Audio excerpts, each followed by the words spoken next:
I did follow the rules. I guess my 5-hour course driving instructor told me to do. If it's below the bumper, just keep going. Oh my God. I've never heard that before ever in my whole life. That's crazy. I don't know what happened. If it makes you feel any better, I may have handicapped a goose on the golf course the other day. A goose? Wait, now we need more. You need to tell the story, because was it with a golf cart? Did you hit it with a ball? Did you hit it with your club? No, totally with my ball. Oh no! Yeah, just nice and low. You know what's crazy is when you see a duck and you think, like, before you know that they like tuck one of their legs up, you think like, oh, they're 1-footed, right? So like, this wasn't the case. Like, this guy was limping. This was not the case. Limping. His like, his second step was like, the second, like, this is gangster. He take the one normal step and then, and I'm just like, no. Shouldn't have been talking shit. Yeah, dude, should have kept that shit on the low. You think you're gonna hit me? Yeah. 200 yards, not a problem. Oh, my face hurts already.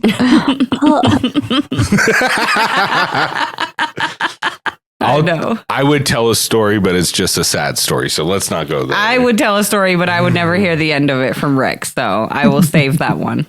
Oh, he doesn't. Oh, she has a secret. Oh. I would just be thankful that no, Mom and Dad are about to fight. He does not know.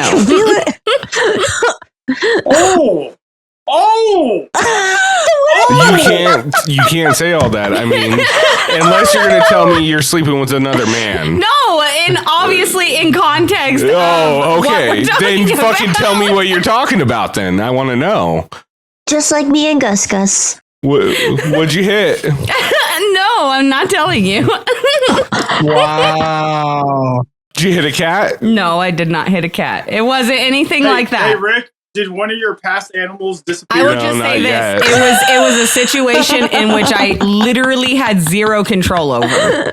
And the animal in question made the choice that it made. Okay. And I have no control. Did you guys have the same driving instructor? Just keep going. I mean, no. I love how you got like the car fixed and everything. He has no idea what happened. And, It didn't leave a mark. Wait, do I know part of this story? I've never told it to anybody. My car? What? Was it when we had my car or the Subaru? My Subaru. There you go. What'd you hit? I mean, I know you already hit curbs all the time, but what else do you hit? I don't hit curbs all the time. I hit the one curb, okay? Because I don't know why one side of my tire's bald and the other one's not. I literally told you. I would. There's no shame in the curb. There's no shame in the curb. I live on the curb. I'll be honest with you. I literally was telling Katie about that stupid fucking curb up at Vista Mart up here. The other day via text, I was like, that's probably what fucked up my front tire and threw my weight or something. I probably smacked the shit out of that curb. I thought it was a fluke that time you opened my door right into the concrete barrier at the gas station. I didn't know this was your lifestyle. Why did you have to bring that up? We didn't choose this lifestyle. Oh my God, I felt so bad about that one. Oh, dude, there's a trash can right outside my salon. It's like there's a new one now, but the old one was like concrete. And anytime I would be in the passenger seat of getting out, I'd hit it. Or I'd watch people like through the window. I'm like, oh, too close. I watched like 3 people ding the paint right off their doors. I'm like, damn. Anyways, let's. Okay. Meh. Why are you looking at me like that? Are you okay? Hi. I might have taken too many breaks in the garage while you were doing your fucking makeup. So, and now I'm jealous. So. Well, yeah. I mean, we got a bunch of family people We've had here. fun Some of times in them are those high. garage. I mean, Buck, what do I got to do? What do I gotta do? Benjamin Franklin. Sounds awesome. I mean, Buck. So you can, I'm sorry, you can remove this after the point, but is it not legal in Michigan yet? Weird. Oh no, it's definitely legal. I'm just not at the moment. Well, there you go. Yeah. Yeah, no, I had too much fun. I was just sitting here like, oh, I'm going to go out to the garage. I was in there for like an hour, so I mean, that's fair. So here we are. I was listening to Taylor Swift though, so I don't know what to say. Yeah. That's been my life nonstop, bro. You guys like my new sweater? We're twinning. Katie got it for me. And my hard hands, look, I put them right here. Oh, you did!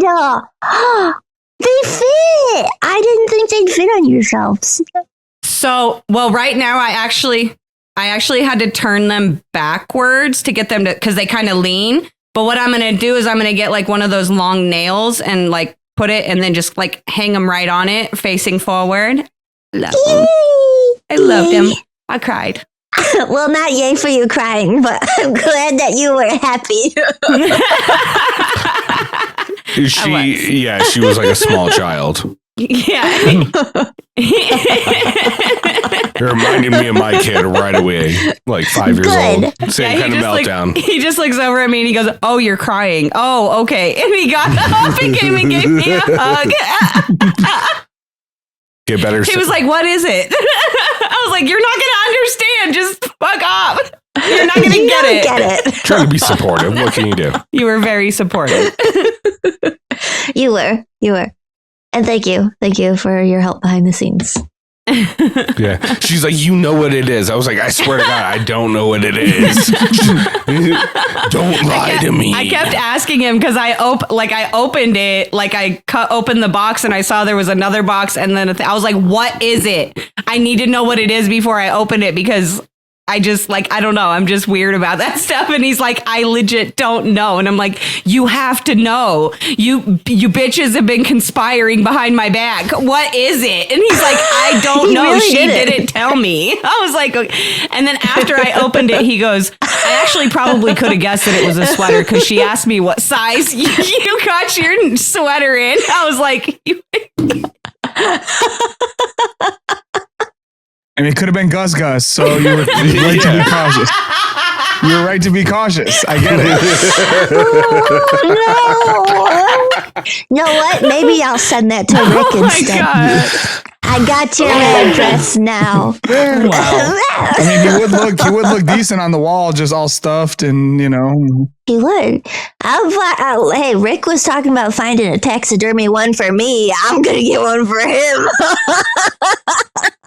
Bro, don't give me that. There you go.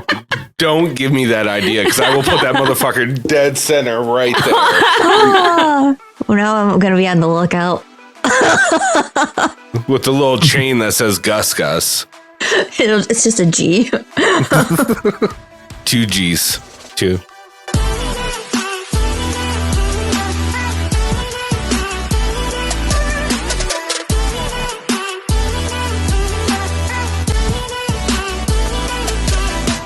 Fresh start? No, don't even get started with the other guy stuff. Please stop hitting the table. Gosh. I'm sorry. I'll stop. Hey, everyone. Welcome to the Challenge Fandom Podcast. My name's Ricky Hayes. I've got my beautiful wife, Karina Hayes. We've got Katie, Bad Blood Pahura, Josh motherfucking Chambers, and a very special guest. We've got Pierre from the Zach Nichols Podcast. Pierre, thank you so much for joining us again. Pierre's coming in to help us break down episode 11 of All Stars 4, Live Free or Die Starred. What the hell is that? What the hell is that? There's a couple people got starred and scarred in this episode. Thanks for having me, guys. And Josh and Kay, I appreciate you guys letting me crash the party tonight. So we're gonna have fun. Heck yeah. So I'm excited. I'm really excited. No, I don't. Yeah, this was a good episode. I enjoyed the episode. I enjoyed that we got a little, I don't know. I don't ever know how I feel about these to be continueds. Like, I like that. I hate to be continued. Sorry, just gonna say it. No, you're good. I like that we got a little bit of the final, but I also don't like that it was left on such a big cliffhanger. So, like, I don't know. I don't know quite how I feel about the final yet. So I want to see more of it. I want to see more of the checkpoints and stuff, but just kind of from what we've seen and just kind of what they're showing on like the next time on or whatever. I don't know. I don't know. I think it's from the perception I'm getting of how the final started. I know we're jumping way in advance. I like the idea for a single winner. It makes sense to me that it's kind of looks like somewhat campy game so far. Yeah. But I really like this episode. I mean, if I was going to give it a grade, I'd probably say like a B. You know what I mean? I thought it was pretty cool. I could go with a B. Yeah. Mm-hmm. I could see that. I don't know. I don't know. It was fun. Like it was and maybe that's my thing. Like it felt like a lighter, more fun episode, especially like with all the RV stuff with TJ. It was kind of a more like fun, interactive kind of episode. I don't know. Yeah, I think for me, I enjoyed it. I would probably give it a little bit more than a B. And the reason why is because anytime people are gone, you know, like it's kind of a high stakes, it's playoff atmosphere, right? Where people are going home. Like that is interesting to me. That is fun. It's unfortunate because I do feel like we lost some good, you know, cast members in this episode. Yeah. Yes. Loved watching Ryan, but I said it on our show and I believe it is his fault. He's going. I do same thing with Avery. I mean, she had her chance, you know? Yeah. So to me, I liked eliminating people and then also the cliffhanger. A 2-episode final is a lot. So I like that they kind of kicked it off. I do have some thoughts on the final, but I'll save those for a little bit later. Yeah, for sure. Yeah, no, absolutely. I mean, and I think it's a really good point. Just kind of going back to what he was saying as far as certain people had their chances. And we talked about it, I think it was last week when Jay went in. Like if Ryan went in, maybe he wins that. And he's got a star now. Yeah, he might have beat Jay at that and he would have had a straight ride right to the final, you know? So...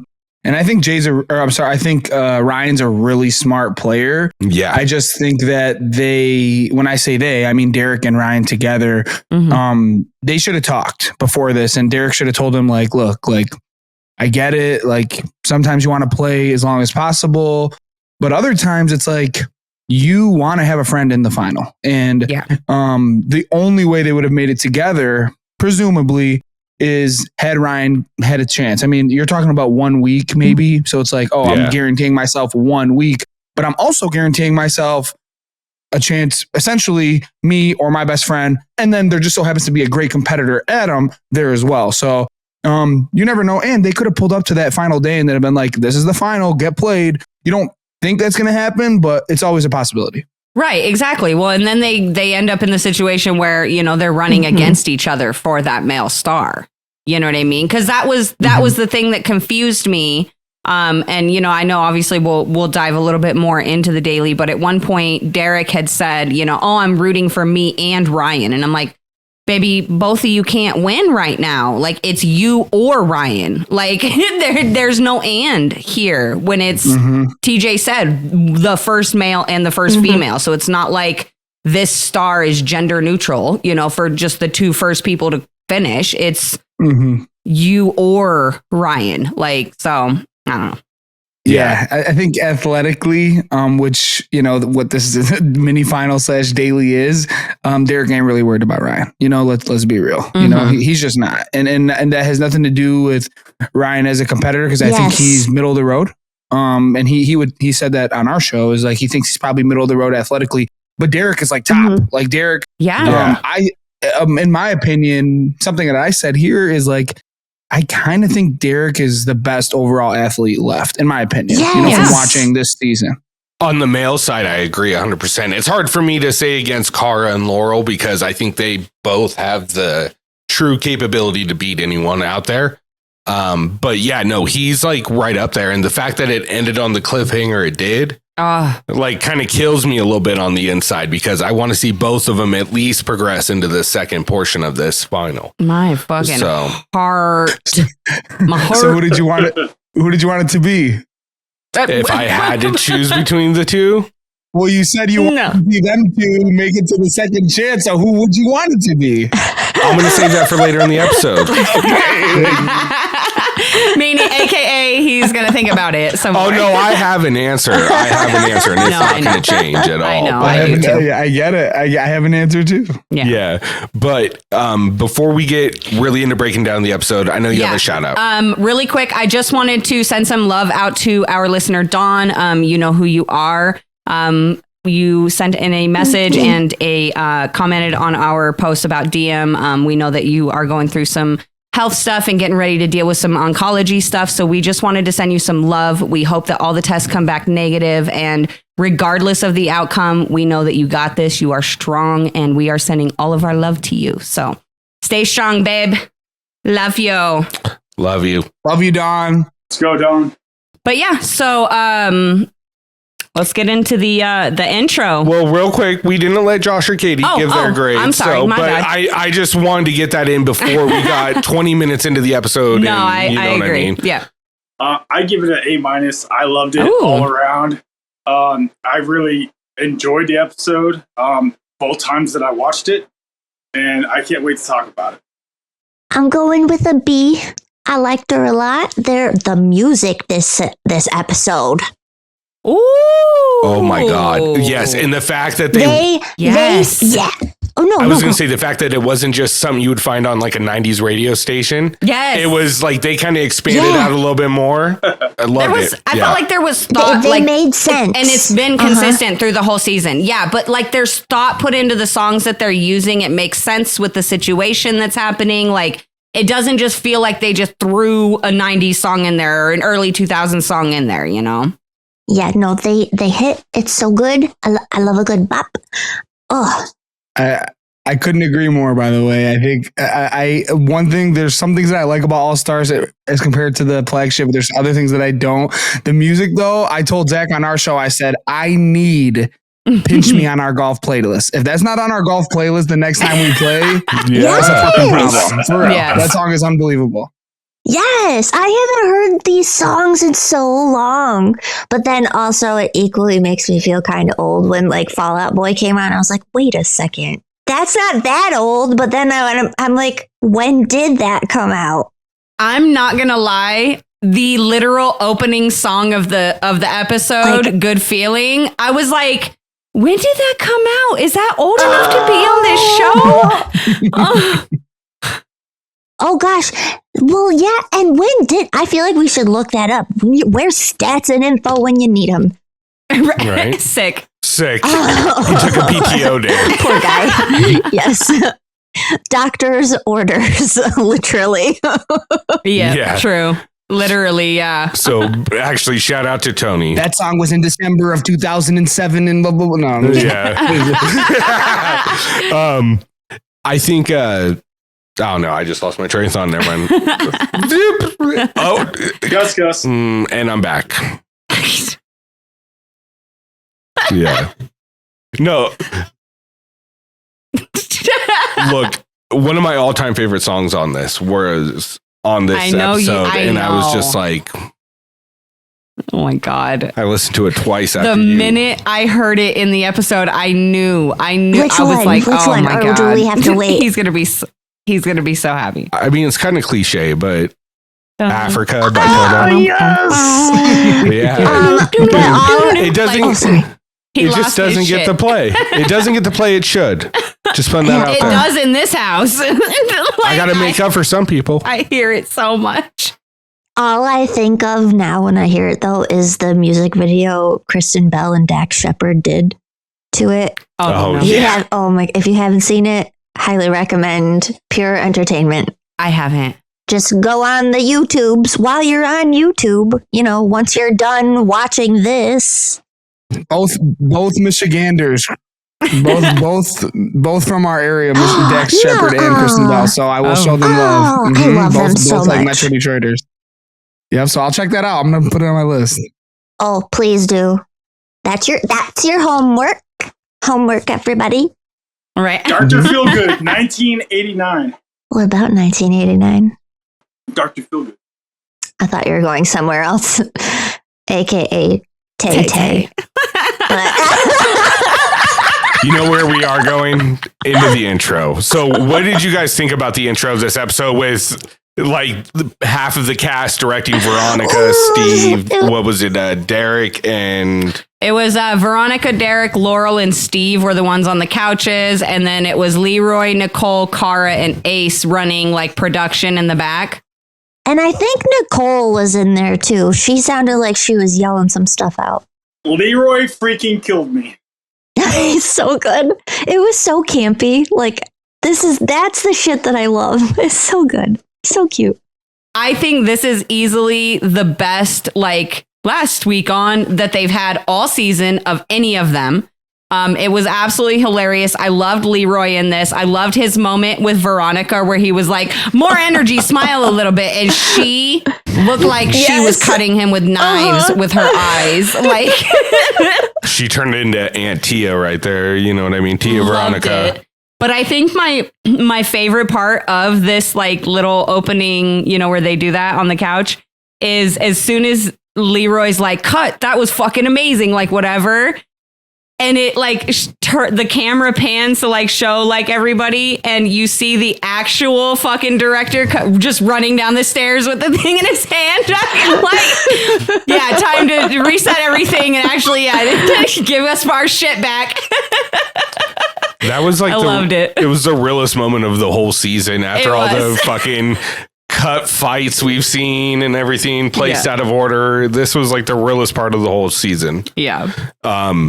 I really liked it. It was one of my favorite ones this whole season. I never mind. I don't want to talk shit. I don't want to talk shit. Okay, I'm like, well, we can cut it from the episode, or we'll just put that on the pin board. I was going to talk about Andy Dick, and I don't want to do that. So okay, all right, I accept that. We'll be talking shit later about that, so don't worry. That was too harsh. That was taking it too far. No. I don't. Little bit of restraint. I went a little bit hard in the paint. Kind of like Gus, you know, except I walked out of it.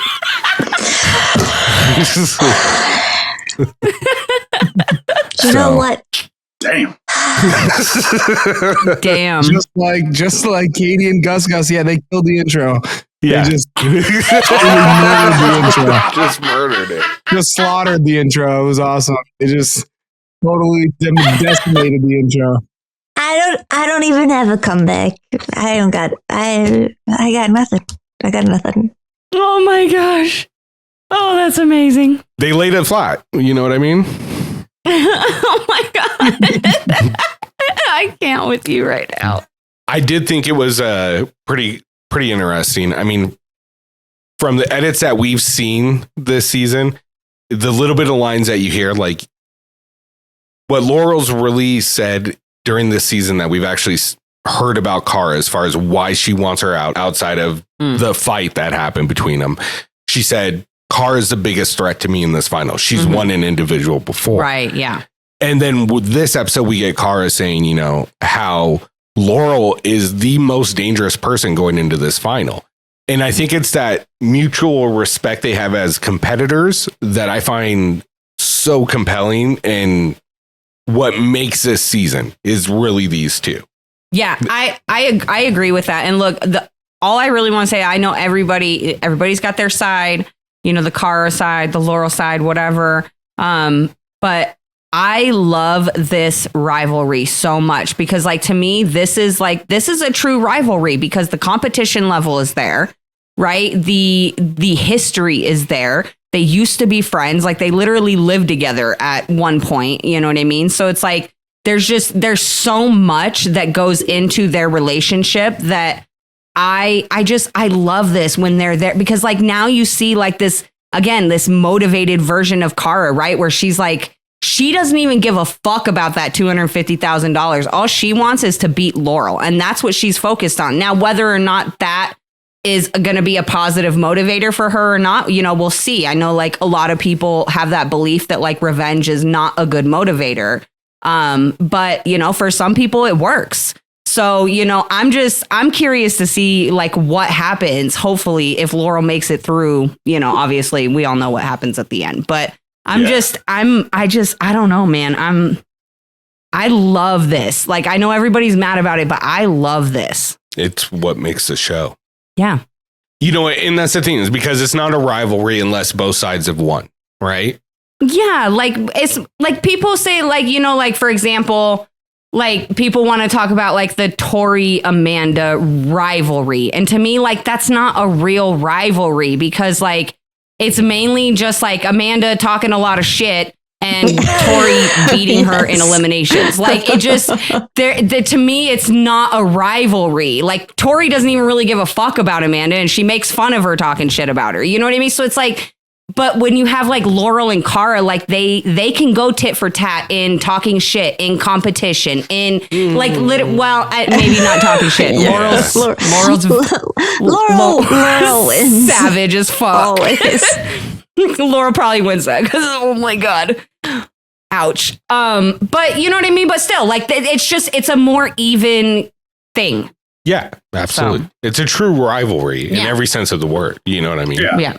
So, having the opportunity to get to know both of these women and how they feel about each other, you got the real tea. It's very clear that this history between the two of them is long and probably unknown to anyone other than them two. And I think like just like to go from yelling in somebody's face to joking and poking her in the Winnebago. You know, just like, are we there yet? Are we there yet? Are we there yet? Like the fact that they allow each other back into each other's lives after being, you know, at times very, you know, good friends seemingly, and then other times being to the point of screaming at the top of your lungs. It just goes to show, in my opinion, there's an underlying, I don't know if it's love, I don't know if it's respect, it's a connection, right? And it's competition too. So to me, you're looking at a Brady Manning situation. You're looking at You're looking at a rival, a Magic and Bird situation where it's like, this is my squad, you got your squad. I respect you, but I want to kick your fucking ass every time I see you. Yes, and that's healthy. That's what brings leagues to new heights. That's what brings shows to new heights. I love it. I'm in support of both of them.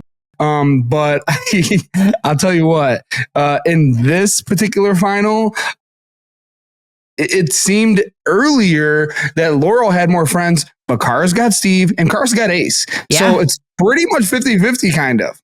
Mm-hmm. Yeah. Well, and that's my thing is, I think I'm going to make a lot of speculation here because I don't know this for a fucking fact, but it's my job to say something on a fucking microphone. So, I think that that Cara saying everybody in the house was told by Laurel not to associate with her is not 100% accurate. I think Laurel talked to the people that she was close with and said, Cara's kind of, you know, can be whatever. You know, however Laurel can explain it. Right. And certain people didn't listen to that. And, you know, a few people did. Mm-hmm. And Cara made friends with people and probably told people the same thing. Like, Laurel's really brash and can be, you know, however Laurel can, Cara can explain Laurel. And people made their choices. Like, it wasn't the 100% of the house is against Cara Maria. Right. But some people are going to be naturally against her, just like they're naturally against Laurel because they're the fucking best on the women's side. And you don't want to run against them, plain and simple. Yeah. It's nothing personal. You're in my way for $250K. That's it. It's a lot of fucking money. You know, and to add on to what you're saying, I think it's no different than what carried the challenge through its golden era of like season 20 to 30, which was the Bananas CT rivalry, getting newer blood in there that was winning, like Zach, like other Sarah getting her 2 wins. You know, all of that, Cara getting a win finally. Mm-hmm. it raised it because it created all these greats. So if we get these seasons with these greats going at it and with newer people, it once again creates a golden era of the challenge. Right. I know that's way off into a different fucking direction, but I just wanted to. There is something to remember here too, which is obviously right away when Cara refused to say Rachel's name, Cam gets on the get Cara out of here train, and Laurel is happy to hop on that train, right? And Leroy was a passenger on this train. He was never driving it. He never cared to drive it. Right. And as soon as Cam was gone, and as soon as Laurel made her move towards Cam, I feel like Leroy's like kind of doesn't care in terms of like her being there. Obviously he fears her as a competitor, as everyone, if they're smart, should. Yeah. But it's not like he's so against her. So I guess for me, I hadn't really thought about that until this exact moment. It doesn't feel like, I mean, I wouldn't consider him an enemy at this point. I think it's middle of the ground. I think it's like a neutral thing. I mean, you know, Leroy and Cara obviously have their history where, you know, what final was it? Where she left him hanging out to dry and took Kyle instead. Vendettas, I think it was. Yes. You know, and then obviously she voted for him, you know, this season is so I think that it's kind of one of those things where I think Leroy's just really smart. I think he's really, really smart and really strategic. And I think Leroy is able to separate game from real life. And I think that he's able to look at the situation and be like, look, I don't need to, like, there's no need to start a big issue with Cara over something that was done in the game. It is what it is. I'm here. She's here. We're both going to the final. Might as well just, you know, keep the peace kind of a thing. Like, that's kind of how I feel about Leroy. He's just kind of like one of those, just kind of keep the peace. Fuck it. Like, I'm not going to start a bunch of drama over whatever. I'm just going to go out and win. You know what I mean? And he's kicking ass so far. So. Anyways, I did catch the part where Nicole said she thinks she can beat Laurel in the final. You understood her? I'm so proud.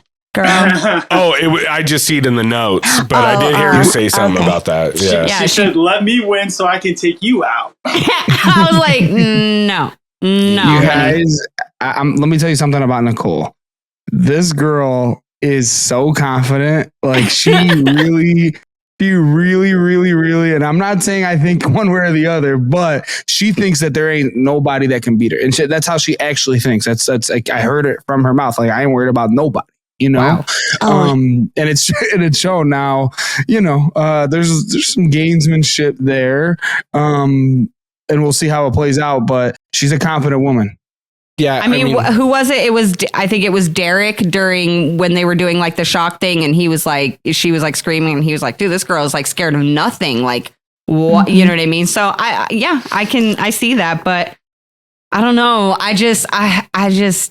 I've seen Nicole in enough finals to be like, there's no need for that much confidence that you're going to beat literally one of the debated goats of the entire fucking show, that you're going to beat her when you've literally never even been able to complete a final without hurting yourself.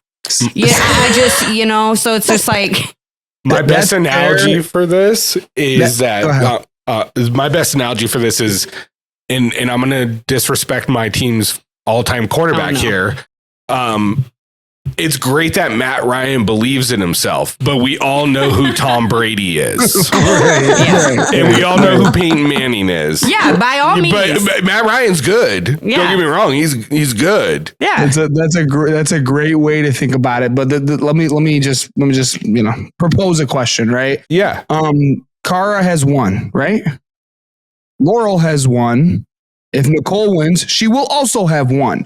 So to her, she's one win away from being right there with them. Now, you know what I'm saying? Like, let's just keep it real. Like, she has a couple finals that will be, and she doesn't do a lot of seasons, you know, because of her job and her whatever. So on paper, if she's able to take this one, she thinks she's right there with them. You know what I mean? Yeah. And we might all disagree, but that's just what the facts say, is if she's able to take this victory, she has one championship, multiple finals, and not that many seasons. I think 4 or 5 seasons, which It's a resume that competes with any other woman with that many seasons. My opinion. Yeah. Just saying. You're not wrong. My counter argument to that is, what seasons has she made the final that Laurel wasn't there? She made it in Vendettas with Cara Maria and Cam. Mm-hmm. Yeah, rolled an ankle. Went out there, and what was the other first final out, she did? I can't remember. Invasions. Oh, Listen, injuries. Okay, and here's another thing about injuries. Go ahead. Oh, yeah. Here's the thing about injuries. 2 words. Casey Clark. Injury with Fessy, and Fessy gets a lot of rap. He probably takes that one. She stays healthy. The very next season, she stays healthy with a good partner. There you go. Right. You know what I mean? Or was it a season after or whatever? Whenever it was, she had a healthy opportunity and she took it. So health is part of it. It's part of it in sports. It's part of it in the challenge. So I'm gonna stick up for my girl Nicole here a little bit. And she has an opportunity to stamp, some greatness on her legacy, and hopefully she can take it. Look, if she wins one, we're having a totally different discussion. Yeah. But she hasn't won one yet. So no one here thinks she has a chance, huh? Not this season. I don't think she doesn't. I'm just putting her in my little I don't want to say a box. I'm putting her in my section with Jay, where I've like, okay, that's a bad comparison. She's just sitting in the seat next to him. They're not on the same level, but I just need to see more, I think. I mean, come on. Nicole took the chance and threw herself down there. Laurel didn't. Look, I'm just going to say this. I talk a lot of shit about Nicole because it's easy. She makes it too easy sometimes. Yes. That's all I'm going to say. She makes it too easy sometimes. But I do think that she is a good competitor, and I do think that she has a chance to win a final. But this final, I just think there are too many top tier competitors that she would have to overcome. Now, that being said, seeing what this final looks like, and the way TJ has continued to say oh, it's anybody's game, and seeing that it's very carnival game, it's not a lot of, it doesn't seem like she's going to have to, thankfully, hopefully she won't have to try to count triangles and see how many triangles are on the board. It's going to be different kinds of stuff.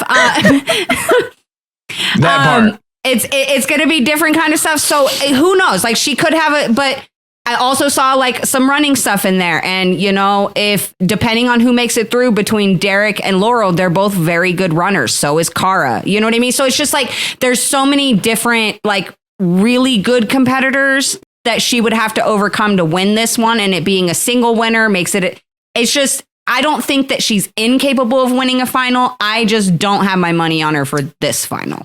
I mean, the way I look at it is, if I were going to place bets on who I thought I was going to win this final, she wouldn't be my first bet. Right. But she would have great odds, though, and she honestly, would have she would be a great value pick. Look, this is my opinion. She would have especially, you hit on something huge, Karina, which is and this is, we talk about for me, this is my first All-Star season, guys. The first season of All-Stars I have watched. Okay, all I hear from Zach when I talk to him every single week is he is literally scared to run a final. Okay.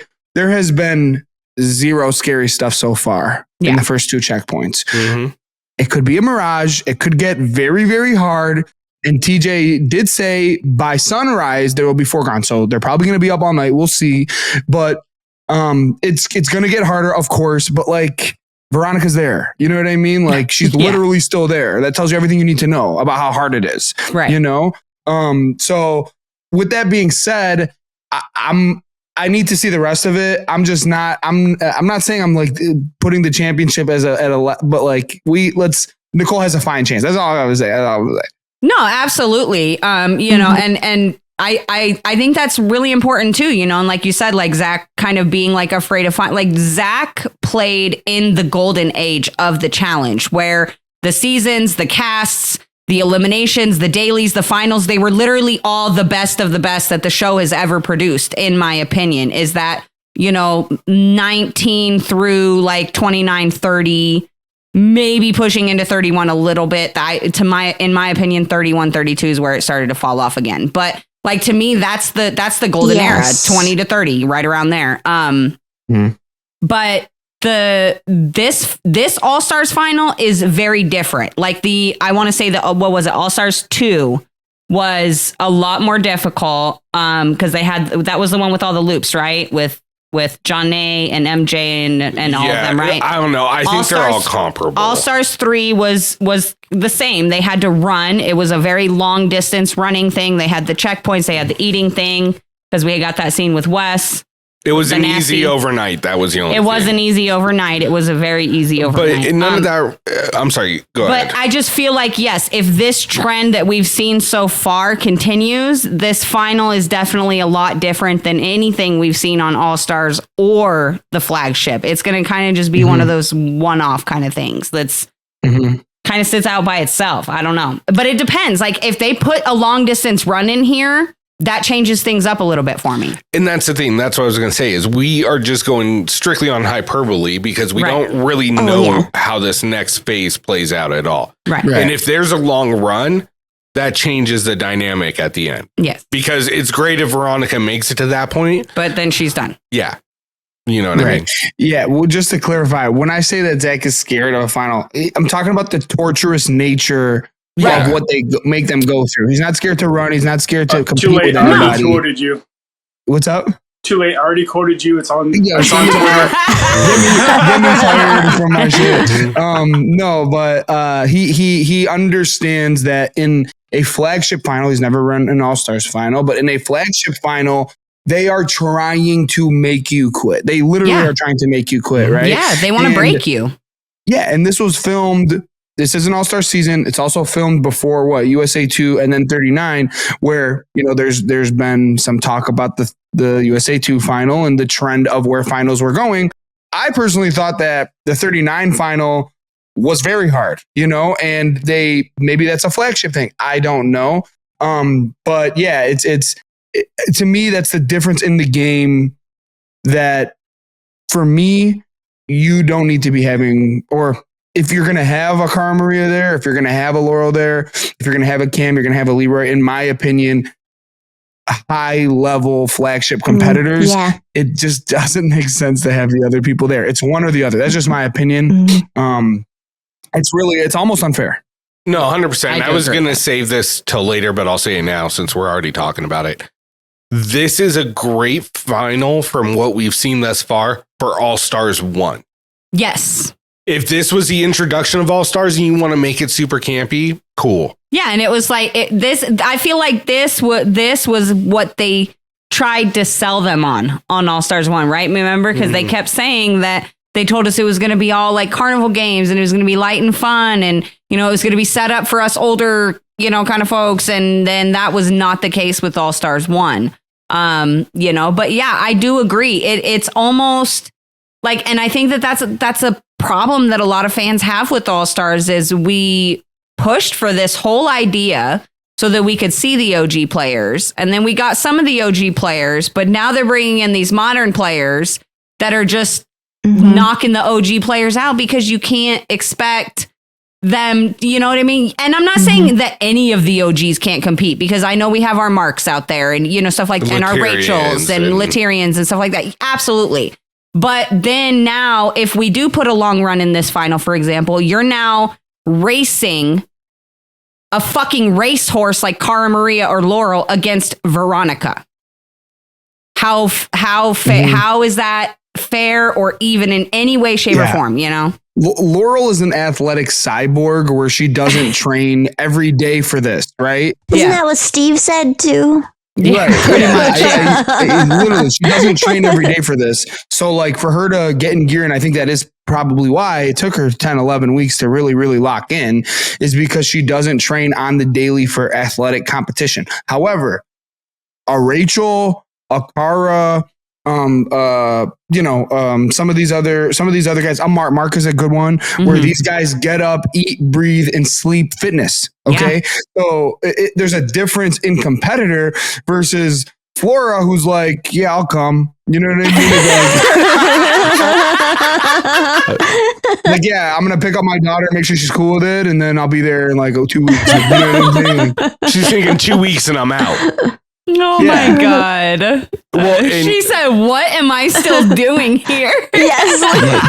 Like, you want me? How have I not gone home in a coffin yet? I know she said I shouldn't still be here. And I was like, yeah, we know, hun. We know. That's one thing.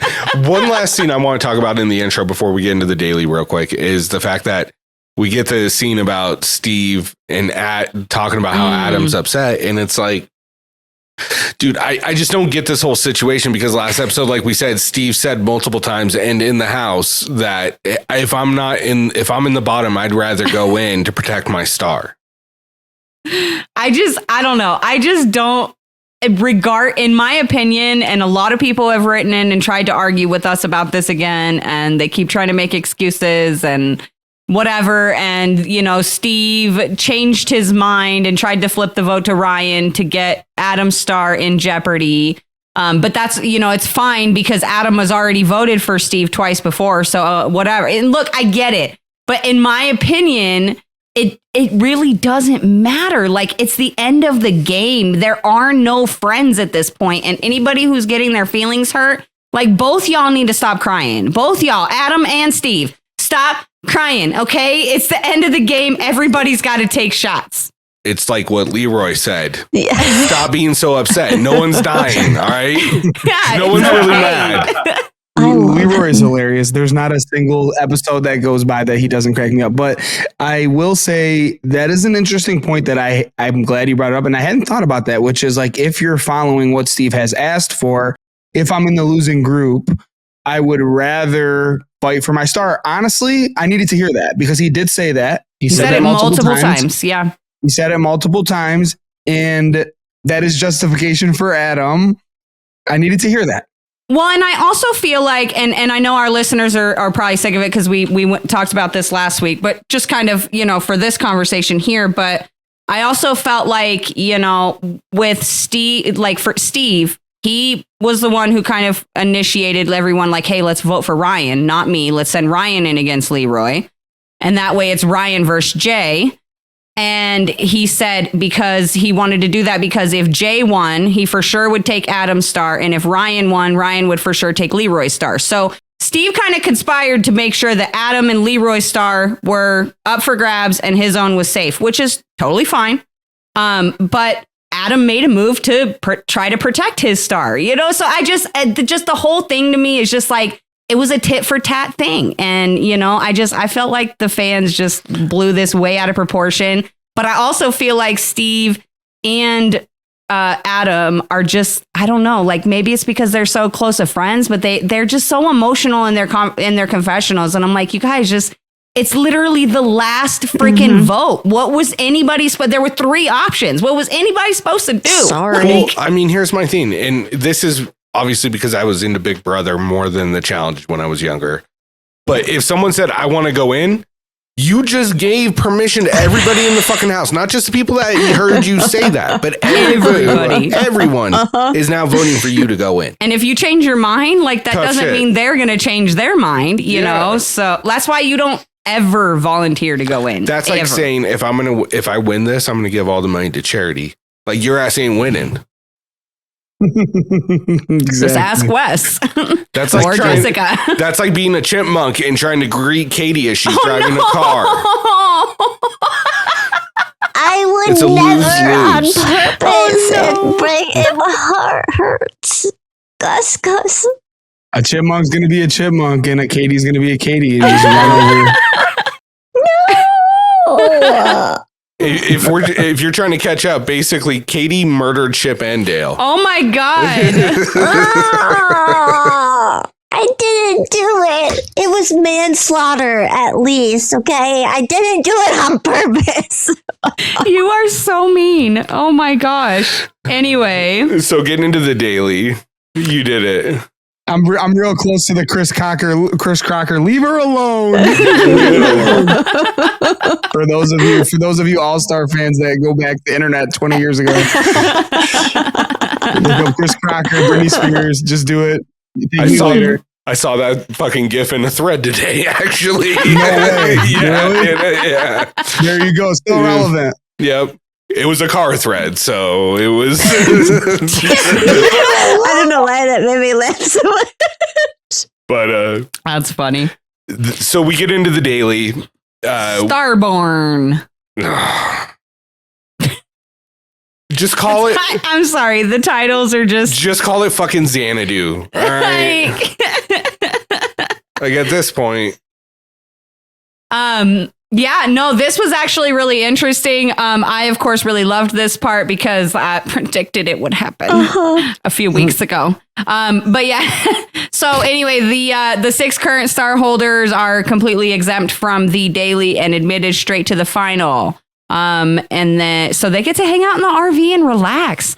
And they, like, first of all, just the fact that they had an RV there, I was so happy, but I'm also like, why though? Like, are you guys trying to say something? So are you trying to tell us something? That's what I'm saying, right? Exactly. It's an Easter egg. It's an Easter egg. I'm saying. Mm-hmm. They're taking tips from T Swizzle. What are they trying to say? I'm trying to. What are they trying to say?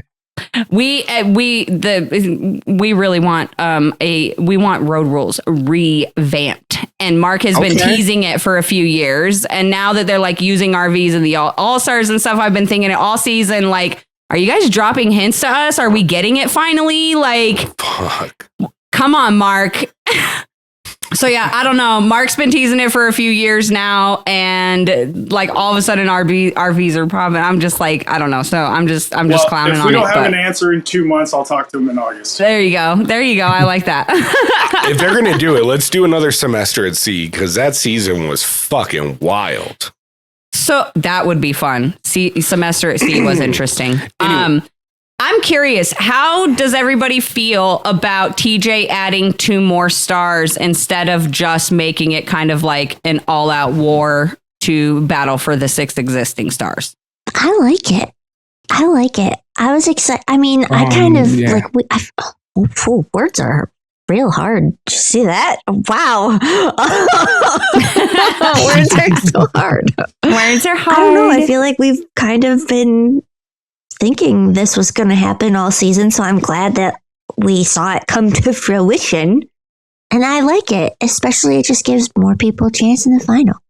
I personally, I mean, it made sense just based on the fact that they rarely ever bring like 3 guys and 3 women to a final. It's always sets of 4. Yeah, well, but the only thing that had me thinking maybe they might just leave it to the 3 star or to the 6 stars, 3 for the girls, 3 for the guys, is because it's only 1 winner. So it's not like there's only 3 competing. There's 6 competing. You know what I mean? There's 6 people competing for first place. Yeah, so it just, I thought, but I don't know. I had somebody write in. Okay, so the reason I'm bringing this up is I had somebody write in when we had done the prediction thing and said that, you know, potentially the 6 star holders would be exempt from the last daily, and whoever won the last daily would get that final star to go straight to the final. Somebody wrote in and said that they would prefer if it was kind of like a invasion of the champions, like bloodbath thing that they did right at the end of the season there, where everybody had to kind of go in against each other. And it was just, if you lost, you got eliminated. If you made it through, you went through and then, you know, pushed through to the final. And so I had thought about that, like if they had done something like that, where it was just like you had all the star holders, everybody's going into elimination, and whoever wins gets to keep the star, and then the next set goes. You know what I mean? It would have been cool to see. But at the same time, I'm glad that the people, especially like the Cara and the Steve situations, like where they had to go in so many times to protect their star, that they didn't have to do it again. So I don't know. I'm kind of like, I would have liked to see the other way, but I'm also okay with this. Yeah, I love that. I think for me, I thought that something that we talked about on our show was who is deserving to go to this final based on their performance this season, whether it be politically or athletically. But if you're going to have a season where Zach calls it a permission slip, you know, where you earn a permission slip to go to the final, I like that. To me, there are 2 star holders that haven't won an elimination. Yeah. Those are the 2. And like, if you would have gave them, hey, here's the game, you pick from whoever's left. You have to win an elimination to go to this final. That's what I would have liked. That's what I would like to see. Veronica doesn't deserve to be there. And good. I don't know how you guys feel on Ace. All our listeners know I'm not the biggest fan. So if he gone in and won an elimination, I would be like, you deserve it. Right now, I'm like, you don't deserve it. Yes. And you don't deserve to be there.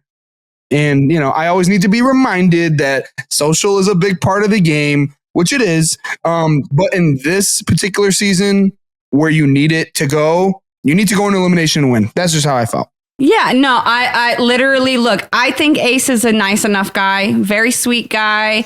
And I said this last week or the week before, Ace is a lover. And he very much reminds me of like Josh Martinez, where he just loves people, loves everybody. And he's probably one of the best kind of friends that you could have like in real life, in real world.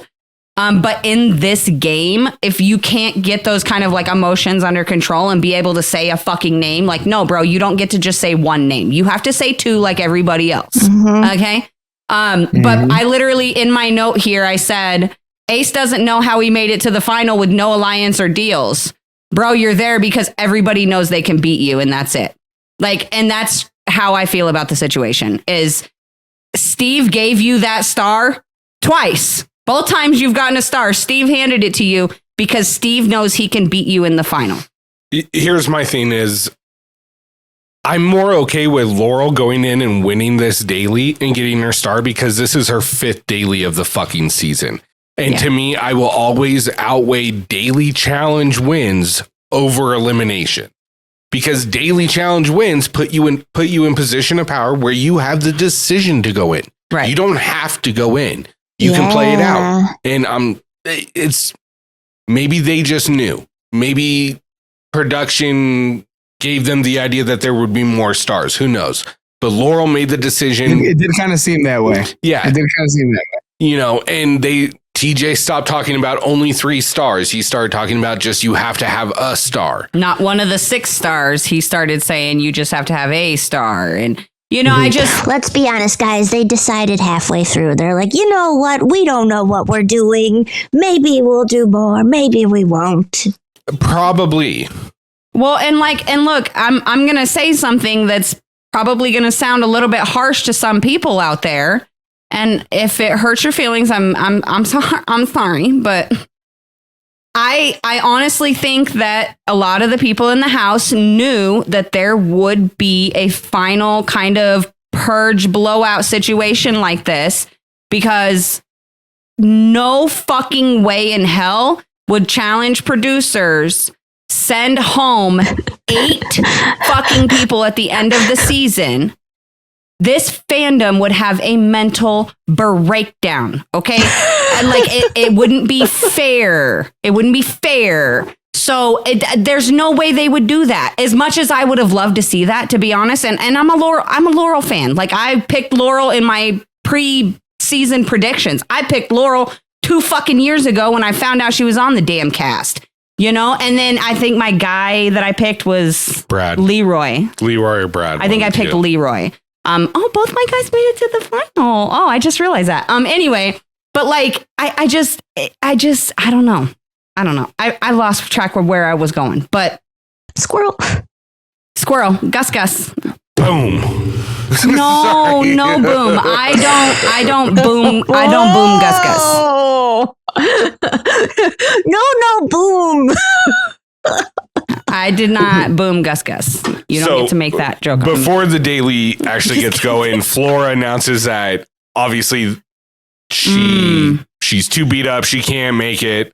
And then we get this weird edit of TJ saying, you know how I feel about quitters, but it is what it is. It is what it is, which is the most easy I've seen TJ take it on someone quitting a final. I mean, let's just be honest. Flora wasn't going to win this. No, anyway, Flora. So. Well, I mean, sure. I mean, look how she was walking. No, and that's Pierre's got a point, because what we've seen of this final, No, I'm just kidding. If she made the final, she could. She could win it. Look, I'm not talking about the final part. I'm talking about the daily that they have to do in order to win the final. Yeah. And I'm just saying, seeing, what was it? There were 8 people vying for these 2 stars, right? And how did only one of them know how to fucking paddle? How does one person in 8 know how to paddle on the fucking water? Why is Avery got her shit like literally parallel, just skimming the top of the water? Like, I'm just going in circles. Yeah, you're not frosting the cake. You got to dig in there. You got dig. Like every time. Why? Last season, this season, people learn. It's because they don't typically bust out the paddling until you get to a final in the challenge. So the only one with real experience at it was Laurel. But I'm just saying though, like I talked a lot of shit about the lasso thing last episode, and I got messages about that yes, I am alone in that. Okay, that's fine. But you guys can't paddle either? This paddling is different. We've discussed this on 39 at length.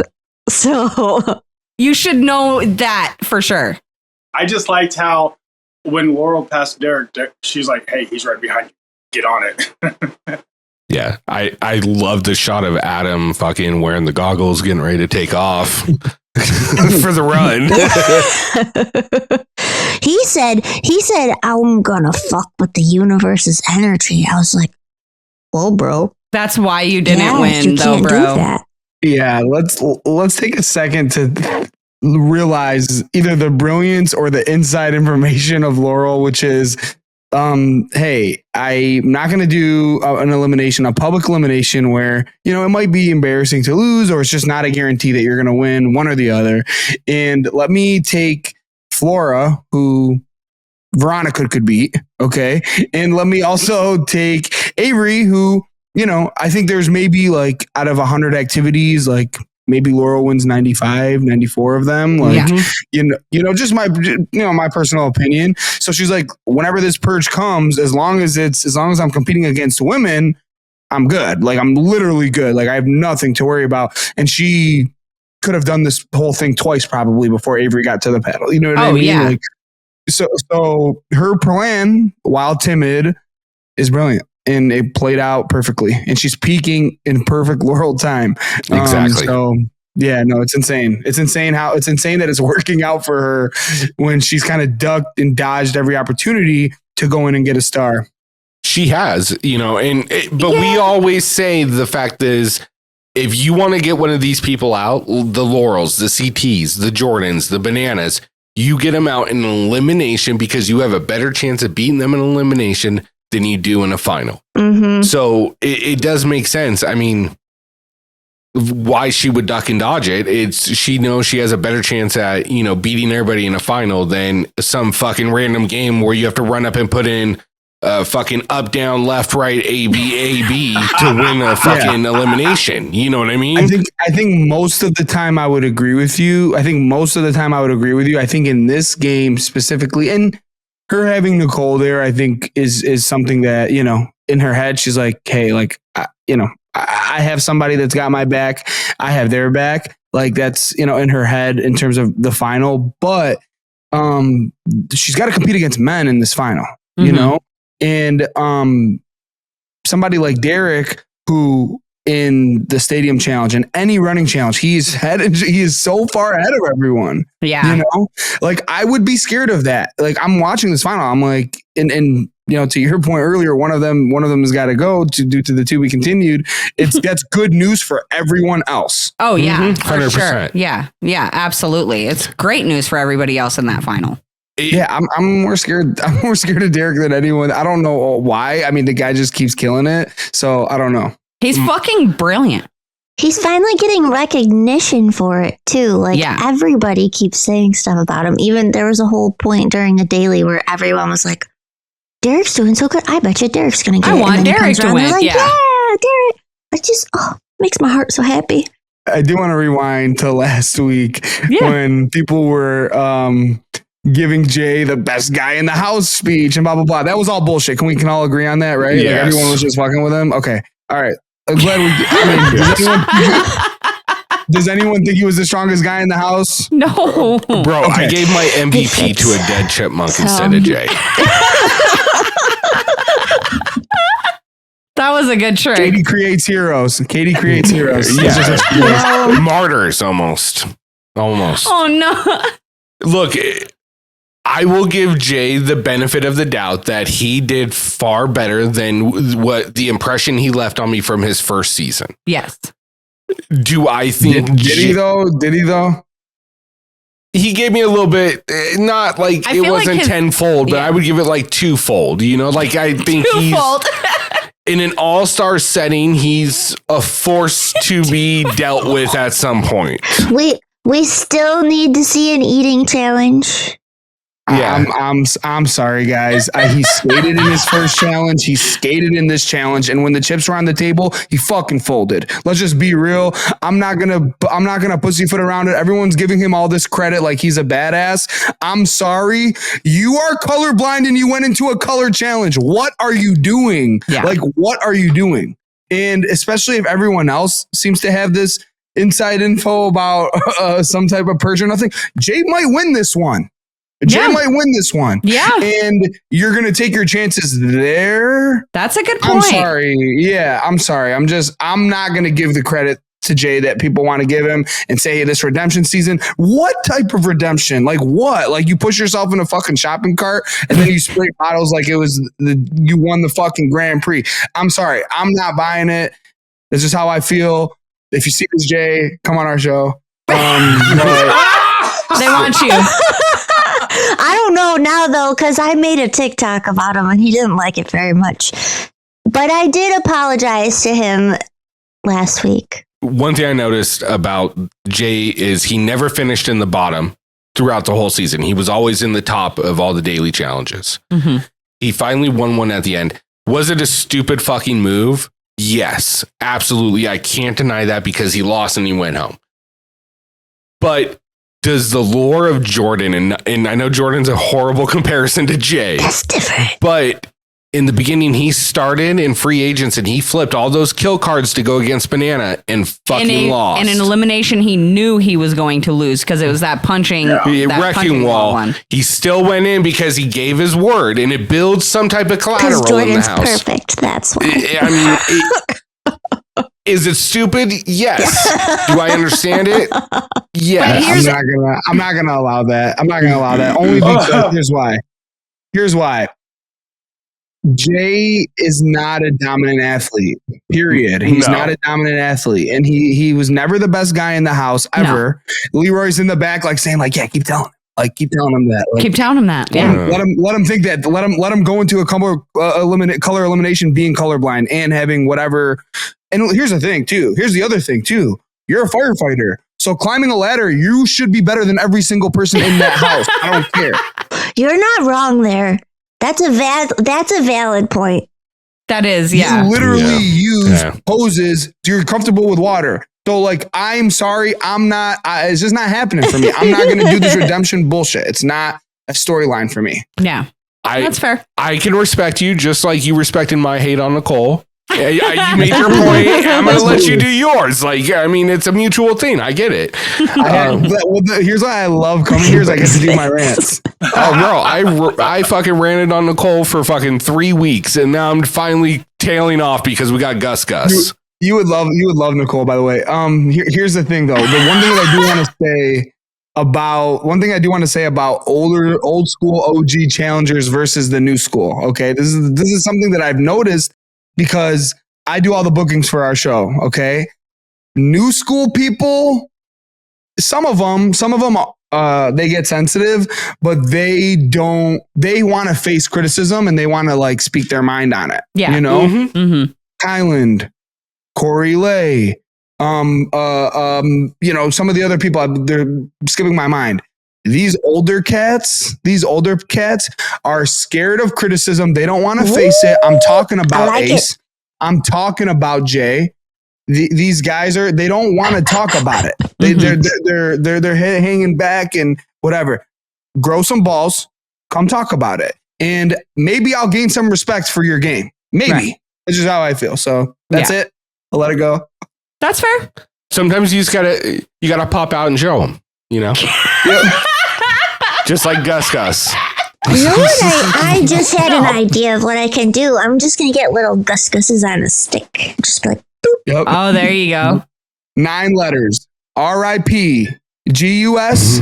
G-U-S. That's it. Just 9 letters. If you drop a freestyle on Instagram, I'm gonna watch for that in there. I think those days are over. Well, actually, here's a funny thing. I don't know if I ever sent it to you, Rick, but one time Aesop dropped a beat and I like did like a challenge, like freestyle on it. I never put it out. I swear to God, I never like now sent we it. need it. You can't just say I think that. I sent it to 1 or 2 people. I can't because I think I offended people that I'm now friends with. So no one will ever, no one will ever hear it except maybe Rick. I might send it to Rick. Did I send that to you, Rick, or no? I'm not going to confirm or deny it. I think I might have, but you know. So I'm like a steel trap. You tell me something, it's never coming out because I don't remember you telling me. So That's funny. No, Exactly. I think you did send it to me, but Must not have been very memorable. Ooh, damn, bro. I'm just fucking with you. We see how this bromance goes. Fresh start. No fresh starts. No fresh starts here. Anyways, we're going off in a different direction. Getting back to the daily. I think it was really impressive how far ahead of even Derek Laurel was. And I know Paddling played a role in that, but she fucking dominated people in this. Dude. Until it got to the oatmeal, but... How does she do it? It has to be exactly what Steve said. Like, it just... Yeah. Do you have it? I got the quote. I got it too, but you can read it. Go ahead. Okay. Laurel's just a machine. I believe she was genetically created in a lab in 2342 to purposefully go back in time and dominate challenges.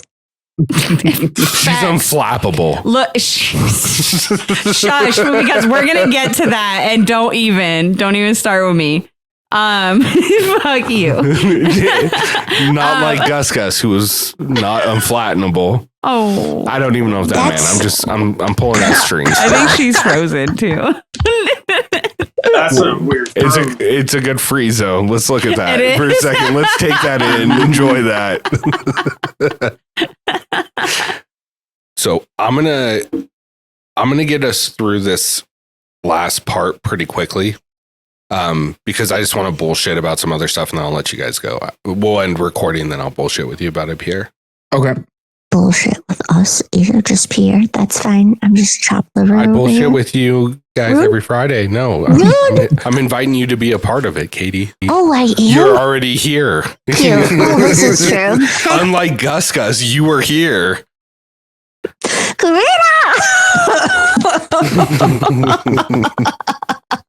Did she just yell at you? No, I don't know what that is. So, Oh yeah. all right, getting back into this Okay, real quick sorry. to close out this daily. What the fuck did they dive into? Was that like oatmeal or what the fuck was that It was shit? a trough. Did you not hear TJ? What'd he say? He said it was a trough.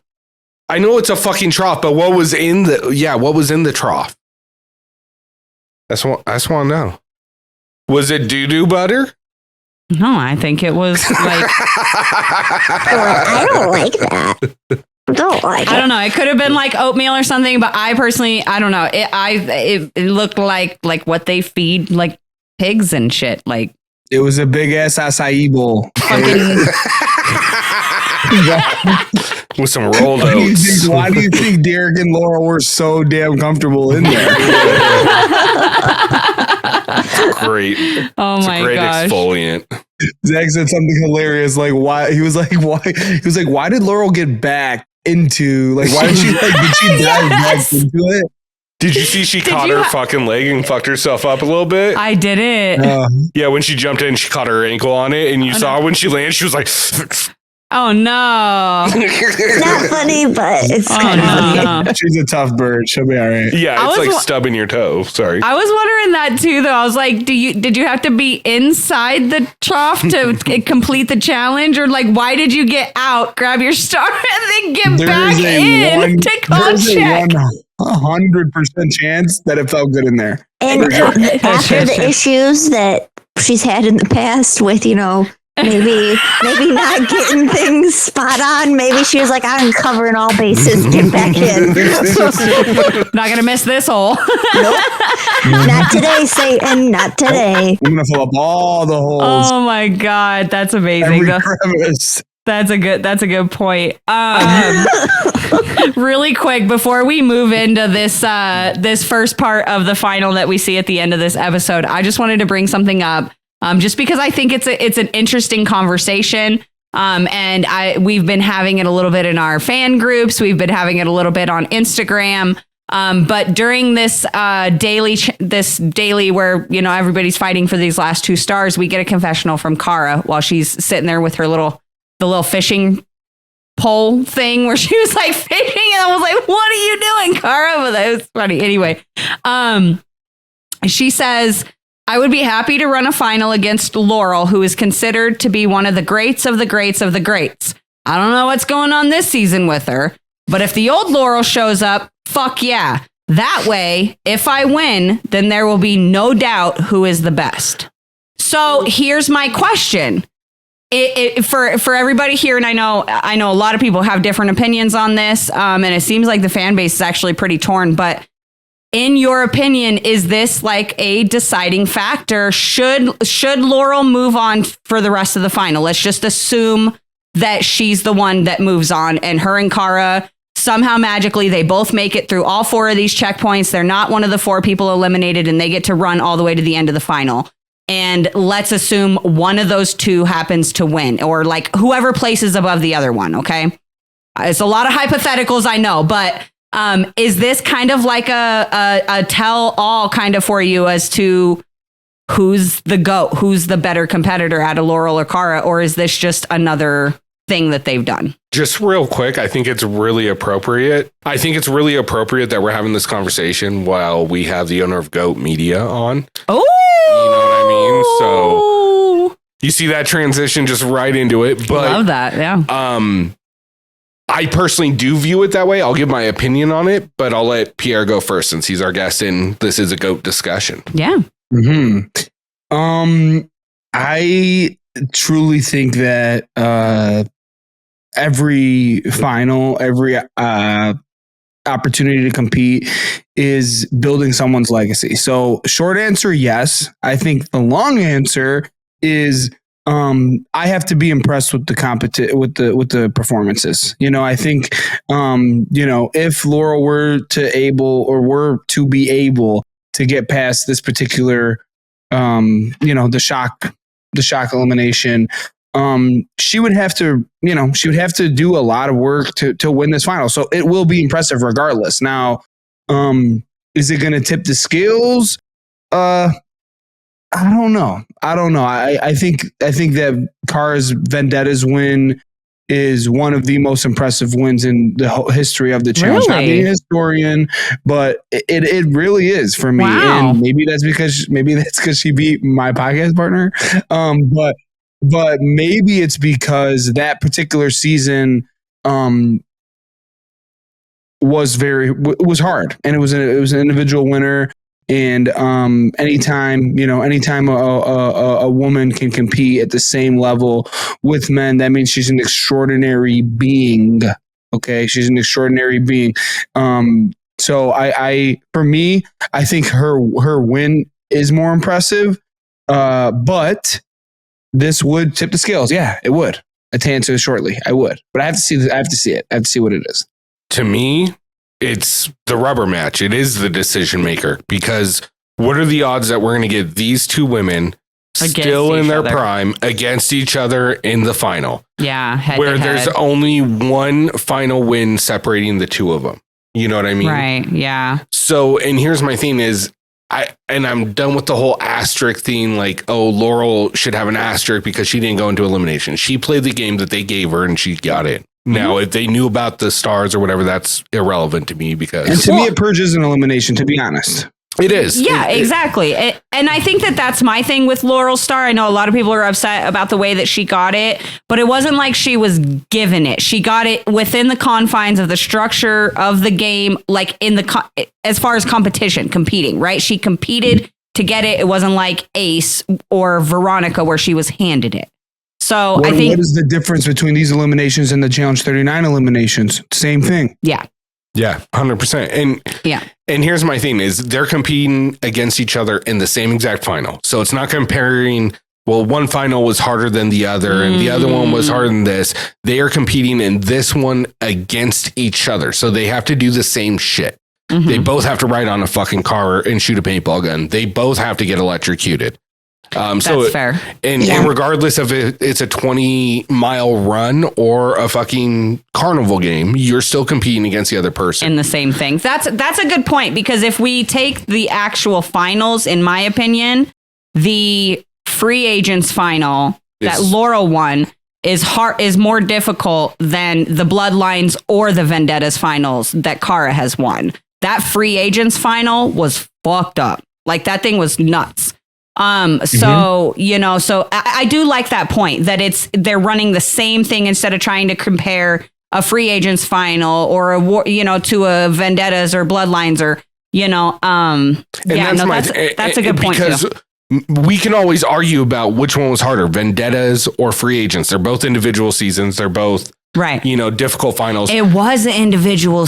Free agents was individual. Yeah. It wasn't solo winner, but it was individually ran. That's right. But my big knock on Vendettas was Zach beat Cara to that initial checkpoint by over an hour and only got a 2-minute head start on a memory puzzle. Color memory puzzle, which is the only part Cara beat him in. So it was like, and the way like people say like, oh, Cara beat Zach in the final. And it's like, she really didn't. She just beat him in the last stage of a color memory challenge. And I think that's why I don't, like, not saying I don't value that win, but I personally don't look at it as high as a lot of other people do, because I hate when somebody is like an hour and a half, 2 hours ahead and they get a fucking 30-second head start. Like, what?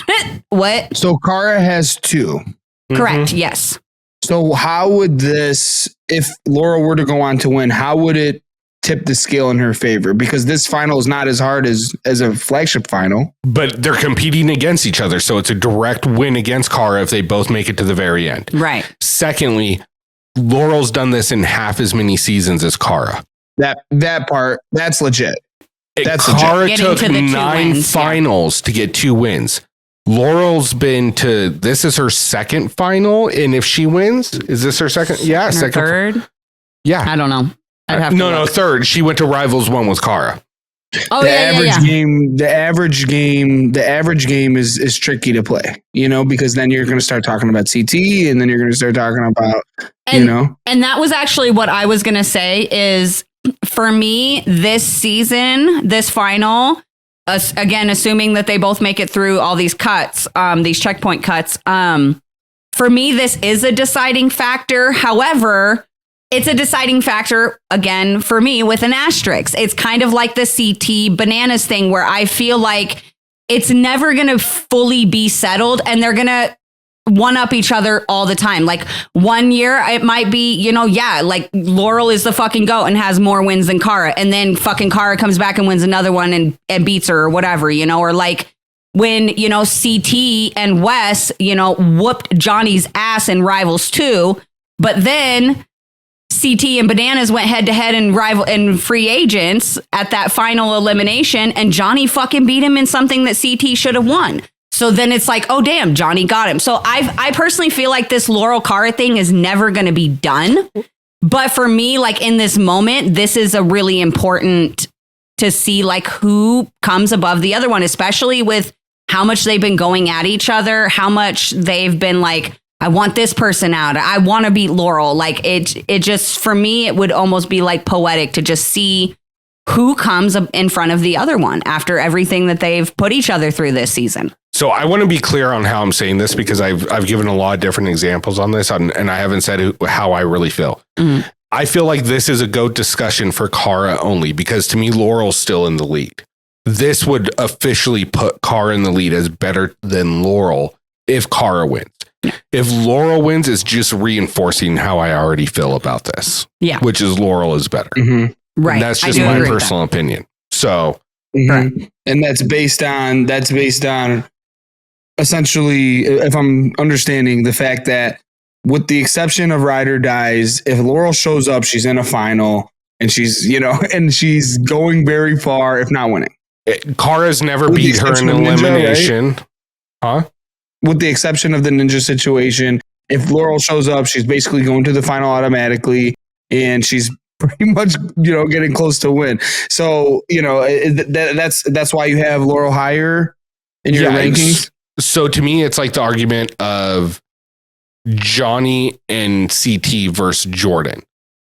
Mm-hmm. Like, yes, CT and Bananas have more wins than Jordan does, but Jordan only has half the seasons and is already ahead of their pace. Right. It's very much the Patrick Mahomes, Tom Brady. It's that kind of thing to me. And even though they're the same age, Laurel and Cara, Laurel's done less seasons. And if she wins this, that means she's got 2 in however many seasons, and Cara's got 2 in twice the amount. Mm-hmm. And to me, an elimination record, as impressive as it is, the whole idea of the game is to not go into elimination. It's to win daily challenges, which I said earlier. So that doesn't really factor into a GOAT decision. As long as you have a positive fucking percentage in wins, then it looks good. When you have a negative, it doesn't look great. But right. That's true. That's my argument against it. That's an interesting one. And you said that earlier, and I don't know if I necessarily agree with that, but it would lend to thinking of different people differently. So for me, I do value eliminations a little bit more. But what you're saying is very true, which is if you're in an elimination, a lot of times that's because you're in a tough position from your performance in the daily. A lot of times you're in that position because you're not as popular and or you haven't put in the social work, which is all part of the game. So being into elimination in general, you can kind of call it a blemish, but being successful in them, to me, it's, I don't know. I love crunch time performances. I love back against the wall stuff. So to me, it does matter. It does hold a little bit more weight, but I respect it. I really do. I respect the way of thinking, like it's kind of like the Celtics this year. For those of you guys who don't watch basketball, they haven't been tested at all. Is that a fault of them? No, they're just fucking dominant, and sometimes you are, sometimes not being tested and not having your back against the ropes just mean you're that much better than everyone else. Yeah. And it's a weird comparison to make again. I just look at Cara and Laurel differently. I mean, the closest analogy in the challenge world I can make is I look at Laurel like CT versus Johnny. The Laurel Cara versus CT and Johnny. Laurel is CT. Cara is Johnny. Do I think out of, 100 eliminations, do I think CT is going to win a majority of them? Yes. Right. Do I think Cara or Bananas or Cara would beat Laurel a few times? Yeah, absolutely. What about the majority of finals? Majority of finals I'll give to Laurel, especially if we take free agents Laurel versus Vendetta's Cara and you make them run a final 100 times, I give Laurel that final at least 80. Yeah. Okay. I agree with that. And that's just my personal opinion. I just think Laurel's a better overall athlete and competitor. Yeah. Mm-hmm. Yeah. Mm-hmm. Yeah. No, I agree. Especially if you're factoring in a normal final, running, they both can run. They both got endurance, but then when you get to certain things like swimming or math, Cara's fucked. Whereas Laurel is going to fucking breeze right through that shit. There's just certain things that Cara gets really, really hung up on in finals that don't phase Laurel. And for me, and I know that you said it, and a lot of Cara fans are going to be mad up there because, Boston Strong, Cara CT, whatever. But I do agree that Laurel and CT are the mirror of each other in the challenge where I think you said, I think Pierre, you brought it up earlier, how Laurel she's not one of those people that just like trains year round for this kind of stuff. But I do feel like Laurel is one of those people who's just like naturally just good at shit. Like she's just good at shit. You know what I mean? And so like I don't know. I lean more towards, I know our listeners know this, but I lean more towards Laurel is the GOAT. And I've always kind of leaned that way. But if Cara comes out and she beats Laurel, like it's hard for me to argue that. You know what I mean? Well, and that's why I said what I said. If Cara wins this, then yeah, she's the GOAT, because the biggest knock on Cara her wins is she's never beat any high, like she's never beat any top tier females. She's never, every time she's won, there's been no real competition against her. And the same kind of goes for her eliminations as well. Like if you look at the people that she's beat in eliminations, you know what I mean? So that's why I'm so excited about this, like potentially seeing them run this final. I wish it was harder. I wish it was like, I don't know. We need them to both just come back again. Yeah, I was trying to think of a good final, but I can't think of one right now. Any flagship one of them would be better. Yeah. Yeah, I asked the devil's advocate questions because you guys are the historians. I'm not disagreeing. I want to know how you guys have been watching this a lot longer. You're following it a lot closer than I am. So I just what I know, and maybe it's the allure. You know what I know is that Cara is very determined. She is very intrinsically motivated. I think she has a cooler tempo. But I mean, we see when Laurel flips that switch, it's a fucking wrap for most people. And just like it was in the semifinal, she embarrassed everyone, with her getting to the beach as fast as possible. This is after Derek had a head start to the paddle. This is after, she dusted him to the beach. Yeah. And, I mean, I wouldn't want to compete against her, at all. Like, I don't want that. Yeah, I think Cara said it at the towards the top of the episode, said something like, I don't want Laurel to have a chance to get a star, because if she gets into that final, she is deadly to every single person in that final. Men, women, all of them, and that's Laurel true. Gave her the same respect too. Mm-hmm. Yeah, exactly. She said or even in eliminate, like I always do this. I'm like, if I were there and I had to pick someone to go against in an elimination, I would pick Cara.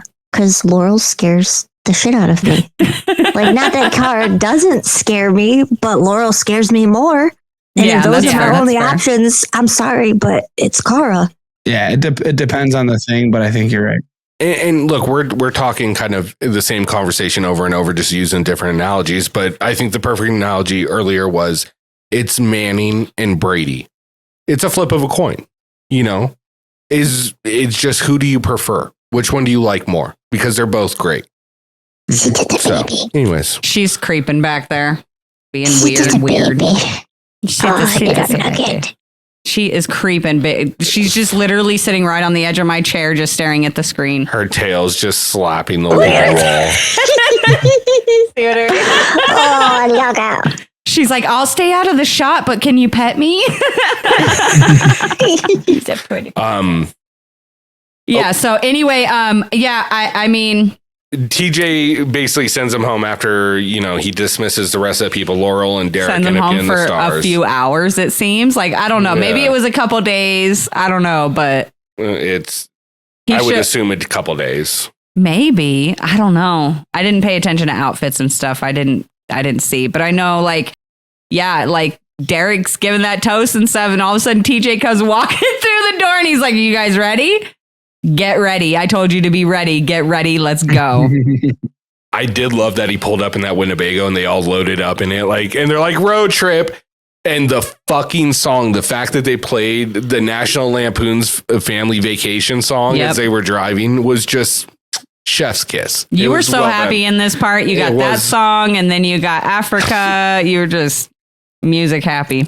Those a couple episodes we had where there wasn't like any good music or we got one song. That's why they saved it all for this episode and probably the next one. Yeah, that's what happened. Oh, they better have good music on the final. TJ, are we there yet? Laurel's poking me Stop poking your sister. I have to go to the bathroom. Plastic. The shitter's full. TJ, when they tell TJ to slow down, he says, I don't go slow. I don't go slow. Dude, and you know what? Shout out to TJ because he drove all that way quite fast as fuck and never hit a chipmunk. So R.I.P. Gus Gus. He's talented. I was only going 30. I couldn't do anything. Just play it back in my mind every time, like slow-mo. Yeah, well, people won't forget. No, I should. They won't now. People don't forget. People don't forget. We get to the first checkpoint. TJ kind of explains how the first part of this final is going to go down. You know, we kind of already talked about how they're going to be cut down to from 8 to 4 by sundown. So for this first checkpoint, it is an advantage checkpoint. It's called Shooting Star. What did you guys think about this one? I would pay endless amounts of money to do this multiple times. Facts. It felt like a video game. Like, it felt like something you do in a video game. Hold on one second. I think so. Anyway, yeah. What did you guys think about this one? Yeah. Okay. I'm sorry. We already went past that. You said I would pay endless amounts of money to do this over and over and over again. This is like the version of taking our kid to go drive go-karts. Yeah. It's the same thing. It's that level of excitement. And I feel like I would be unnaturally good at this, even though I wouldn't be. It's one of those ones where you're like, I could do that. The only thing I don't want to say I didn't like it because I did like this. I just don't like that it was for the quote unquote final. Like this fair. felt more like a daily than it did something that should be in a final. I still think That's a good point. It was more interesting to watch than people stuck between two semis as they drive down a fucking empty airport at 25 miles an hour. So Yeah, that's very true. Yes, that's very true. I actually like what you said, Katie. I hadn't thought about that. I think you're right. I think that this is probably one best suited for a daily, but at the same time, just knowing how they thought about it, which is like, hey, we want to show something cool, and this is the coolest. Individual, like this is a good individual. This is a Mission Impossible, John Wick, Jack Reacher type thing. It's badass, and you're right. It's an experience that I think people would literally pay thousands of dollars to do. Oh yeah, super cool. But I did like how sometimes we look at some of the stuff that we do, be like, is that fair? Is that not fair? They made this an advantage rather than it being an elimination, which I appreciate. I think like, hey, if you just so happen to be luckily good at this, you're going to get a small advantage in the next thing. It gives us some great shots. It gives us some great stuff. It gives us some suspense. So me thinking about the production side of it, I personally liked it because it didn't seal your fate one way or the other. And it was badass. So that's how I felt. 100%. And here's my thing is, I don't mind this being in a final because it's a single winner and we have men and women going against each other. that's fair. If it was, we had a male and a female winner, then I'd be pissed that this is the final. And I want to see endurance. I want to see tough shit being done. That's fair. But because it has to be a level playing field, and not to say that you can't do somewhat athletic things, but I fuck it, I'm going to say it. There is a natural difference between males and women when it comes to athletics. Yeah. And for them to compete directly against each other is an unfair thing. That's why sports are separated. It's crazy that that's controversial. Yeah, it's crazy that that's even like semi-controversial. But I don't mind them doing this because we're having that competition and we're going to have an individual winner. It needs to be fair. And I like the fact that even Veronica, who we automatically count out, all of a sudden she's got a shot. It might be a long shot, but she's got a shot now. A better shot than she would have in a regular final. Let's just put it that way. Like, you know what I mean? 100%. She's got a better chance than she would have in a flagship final running against these same people. Yeah, 1% versus 0%. Exactly. You're telling me there's a chance. So you're telling me there's a Literally, though. Like, yeah, Veronica, I am telling you there's a chance. Look, and that's my thing is I see a pathway for her to win this. It might be a slim pathway, but it's Very narrow. better than what I thought last week before I knew about the final. Should pull the Julie. The road to God is very. So what is it?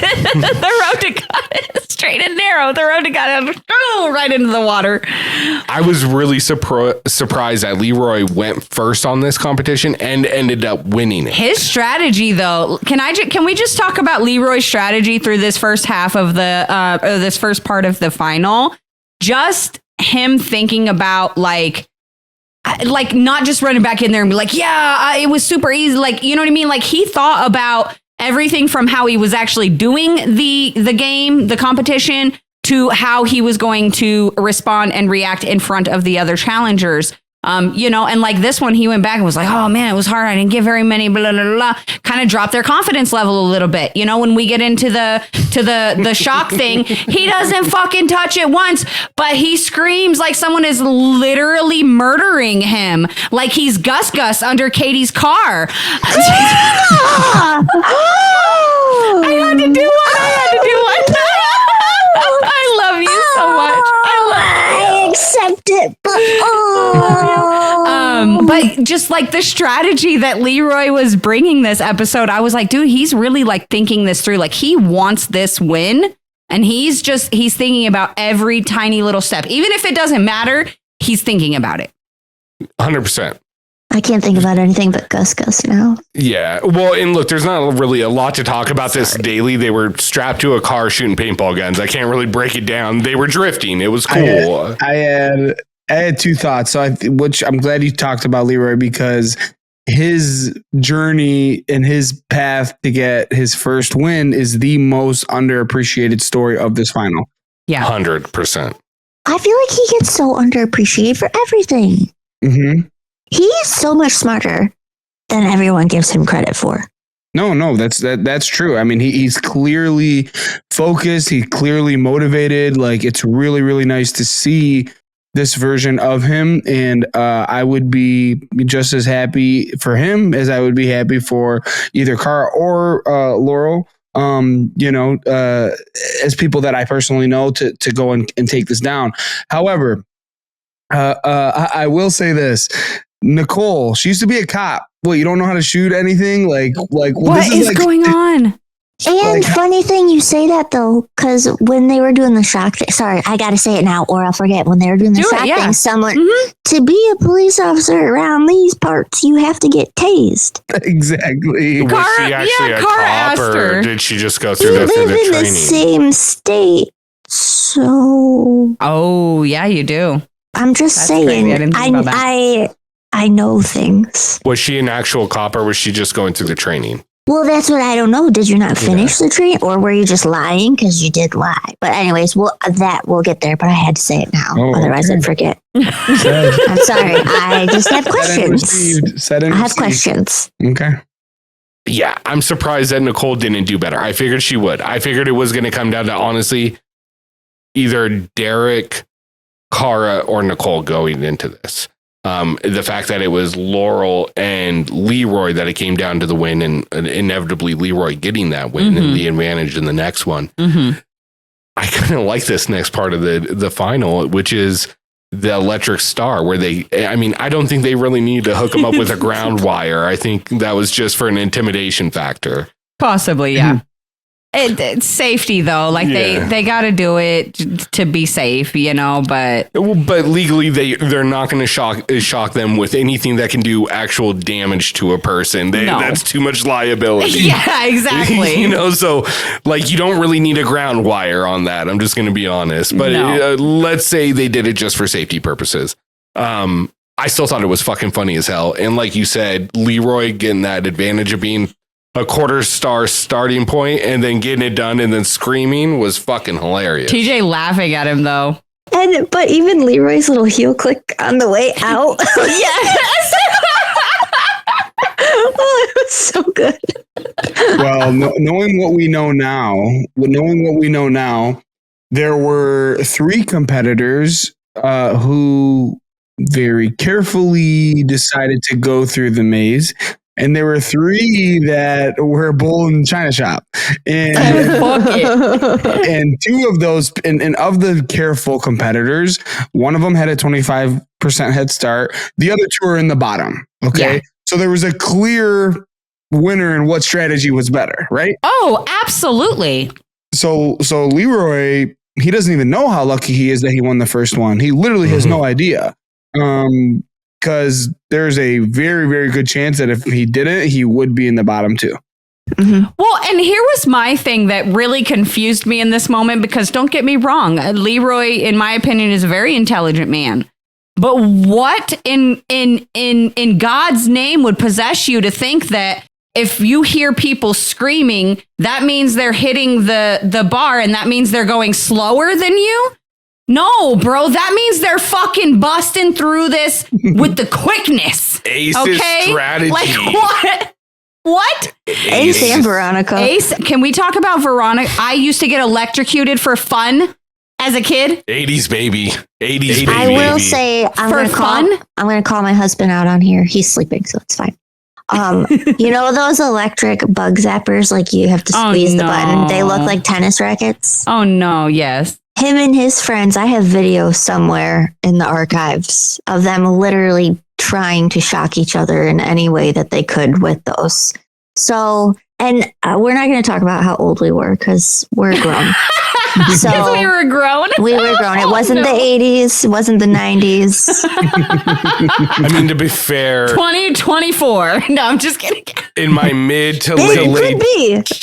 in my mid to late, Pretty close. We're close. in my mid to late 20s, a buddy's wife had one of those like personal defense, like not stun gun, it's but like a you know what I taser. mean? A little It's like a mini taser, yeah. Mhm. And we got drunk and we tested it out.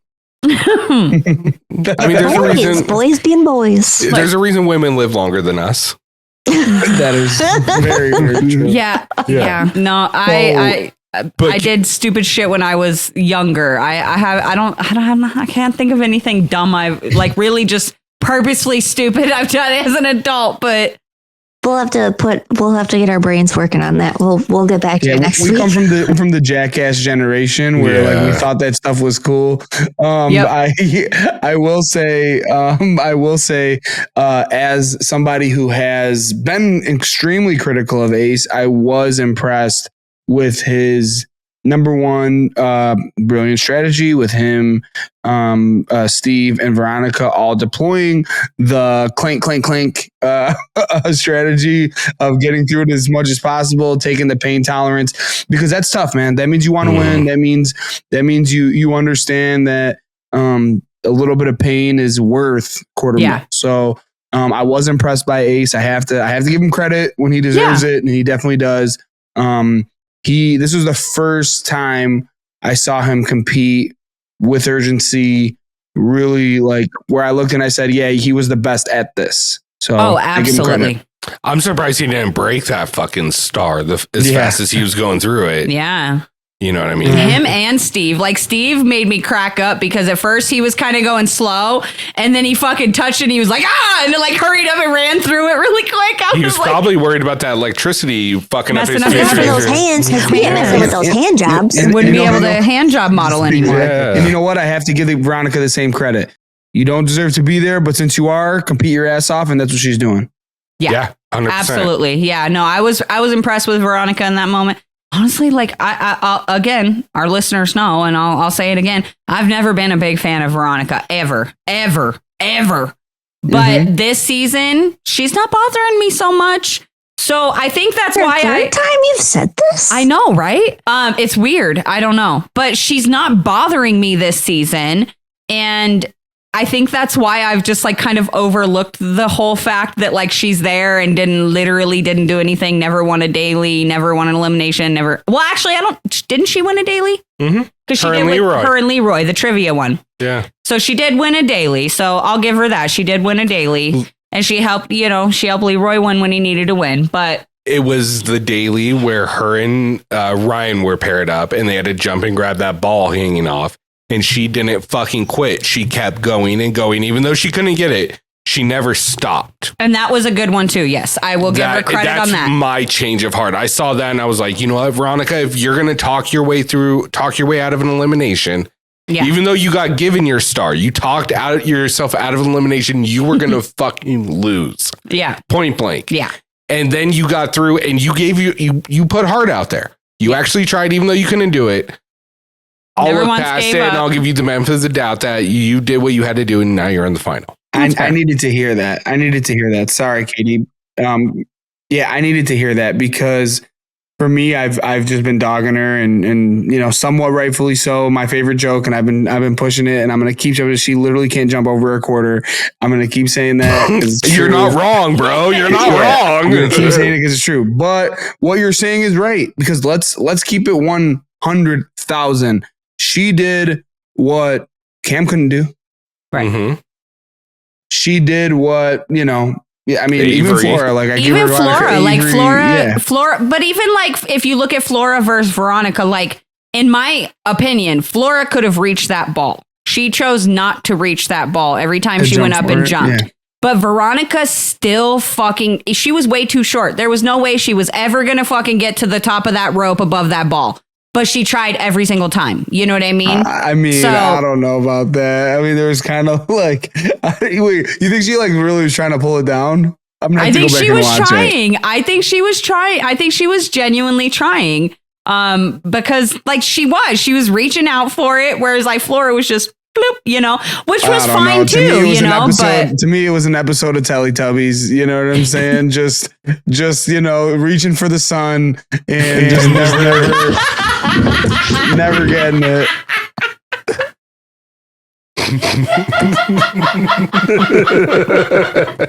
Just like Tinky Winky.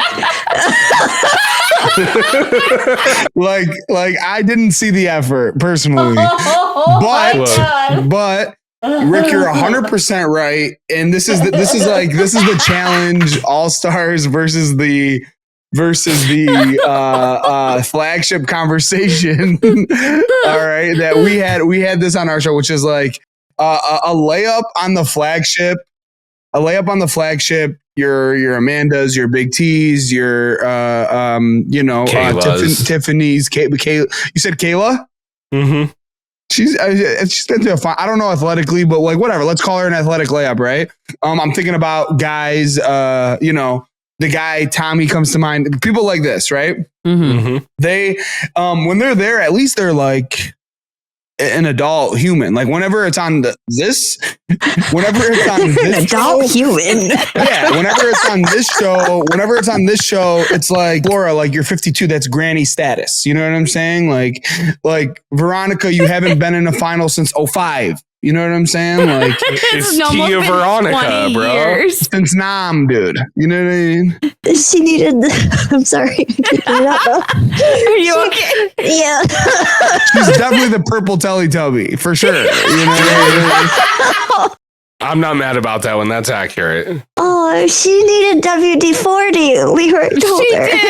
Sorry. Well, that's all I thought about earlier, but now I can't stop thinking. I can just picture Teletubbies. I'm not listening to anything anyone's saying anymore. I just see Teletubbies. Is that not accurate? Is that not accurate? It is. It's not wrong. It's not wrong. It's not wrong. Well, and here's my thing is, look, Veronica was on semester at sea when I was like in 8th grade going into 9th grade. And I'm going to be fucking 39 in 6 months. You know what I mean? So like, and I can't imagine doing half the shit they're doing on All Stars. Watching Steve jump out of that tank? Nope.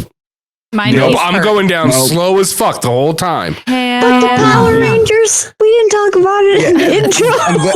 Yeah. Oh, sorry, that was funny. I'm glad you brought that up because that needs to be said. Okay, we do this for a living, right? I talk about these people that are so much more badass than me. We want to make that very clear. Veronica, we watch on our couch. We don't do this. Veronica, you're a fucking badass. Okay, you're not an athlete. No, you're a badass though. Yeah, Yeah, you're a 100%. badass. Yeah, that's You know fair. what I mean? I want to make sure she knows that, and like your level. And I say this to every guest whenever they come into town.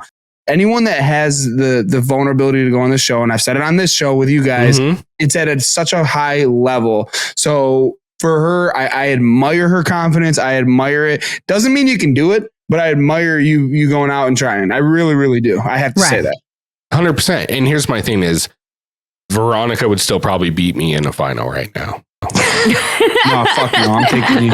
The only way that I'm winning that final is I'm going to let her get a little bit ahead of me. And you remember how Chris Tucker did Ice Cube in Friday where he kicked his leg behind the one? I'm doing that to Veronica, watching her fall, and I'm gone. Look, this is how I look at it. And again, I'm not a big fan of like Veronica. So this is not like in any way in defense of her, but and I think you said it best like last week or the week before or whatever. In my opinion, Veronica and people like Veronica who make it to these finals, they are the baseline, right? They're what shows us what we would be like if we ran that final. They're the like, because we sit here and we watch these challenges, they're like, oh, that's so easy, I could do that. But in reality, we would be Veronica in these finals, running against Laurel, running against Cara, running against Derek, running against Leroy. You know what I mean? So like, it's I keep, the word that keeps coming to my mind is equalizer, but that's not the right word. It's basically but like, it's the baseline of how most people would perform in these. It's like you said, it's like putting a swimmer, like a regular person, and then an Olympic swimmer in a pool. And it really shows you how fucking incredible an Olympic swimmer is, right? How fast that truly is.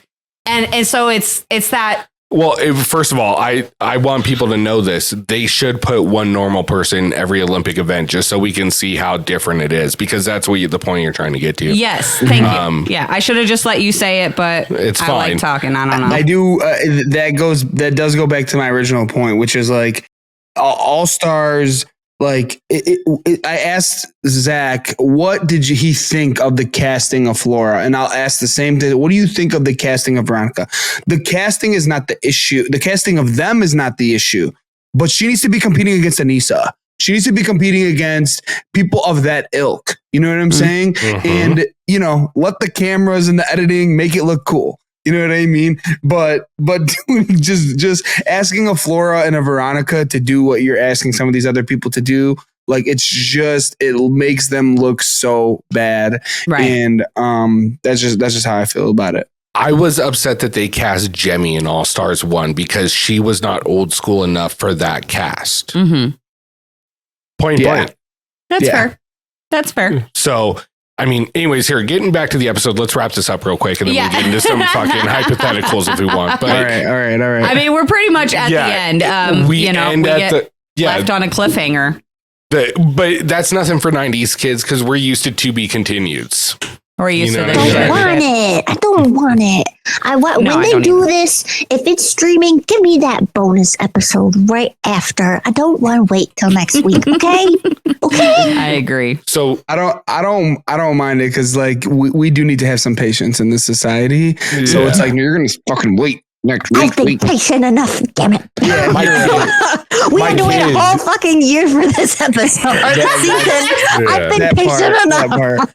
That's facts. But for real, though, my kid can't sit through a 30-second ad on YouTube. I'm like, you would not survive. We had to go through 5-minute commercial breaks.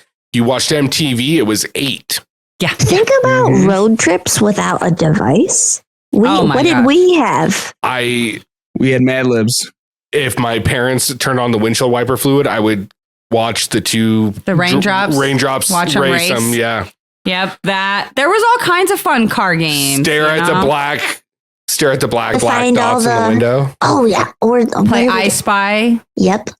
We did the license plate game. How many license plates? The license plate game. Yeah. All right. So I don't know if anyone did this, but we used to play a game which was name like a famous football player. Oh, and if my God. did Tom Brady, your next person their first name had to start with a B. And you just kept repeating that all the way through.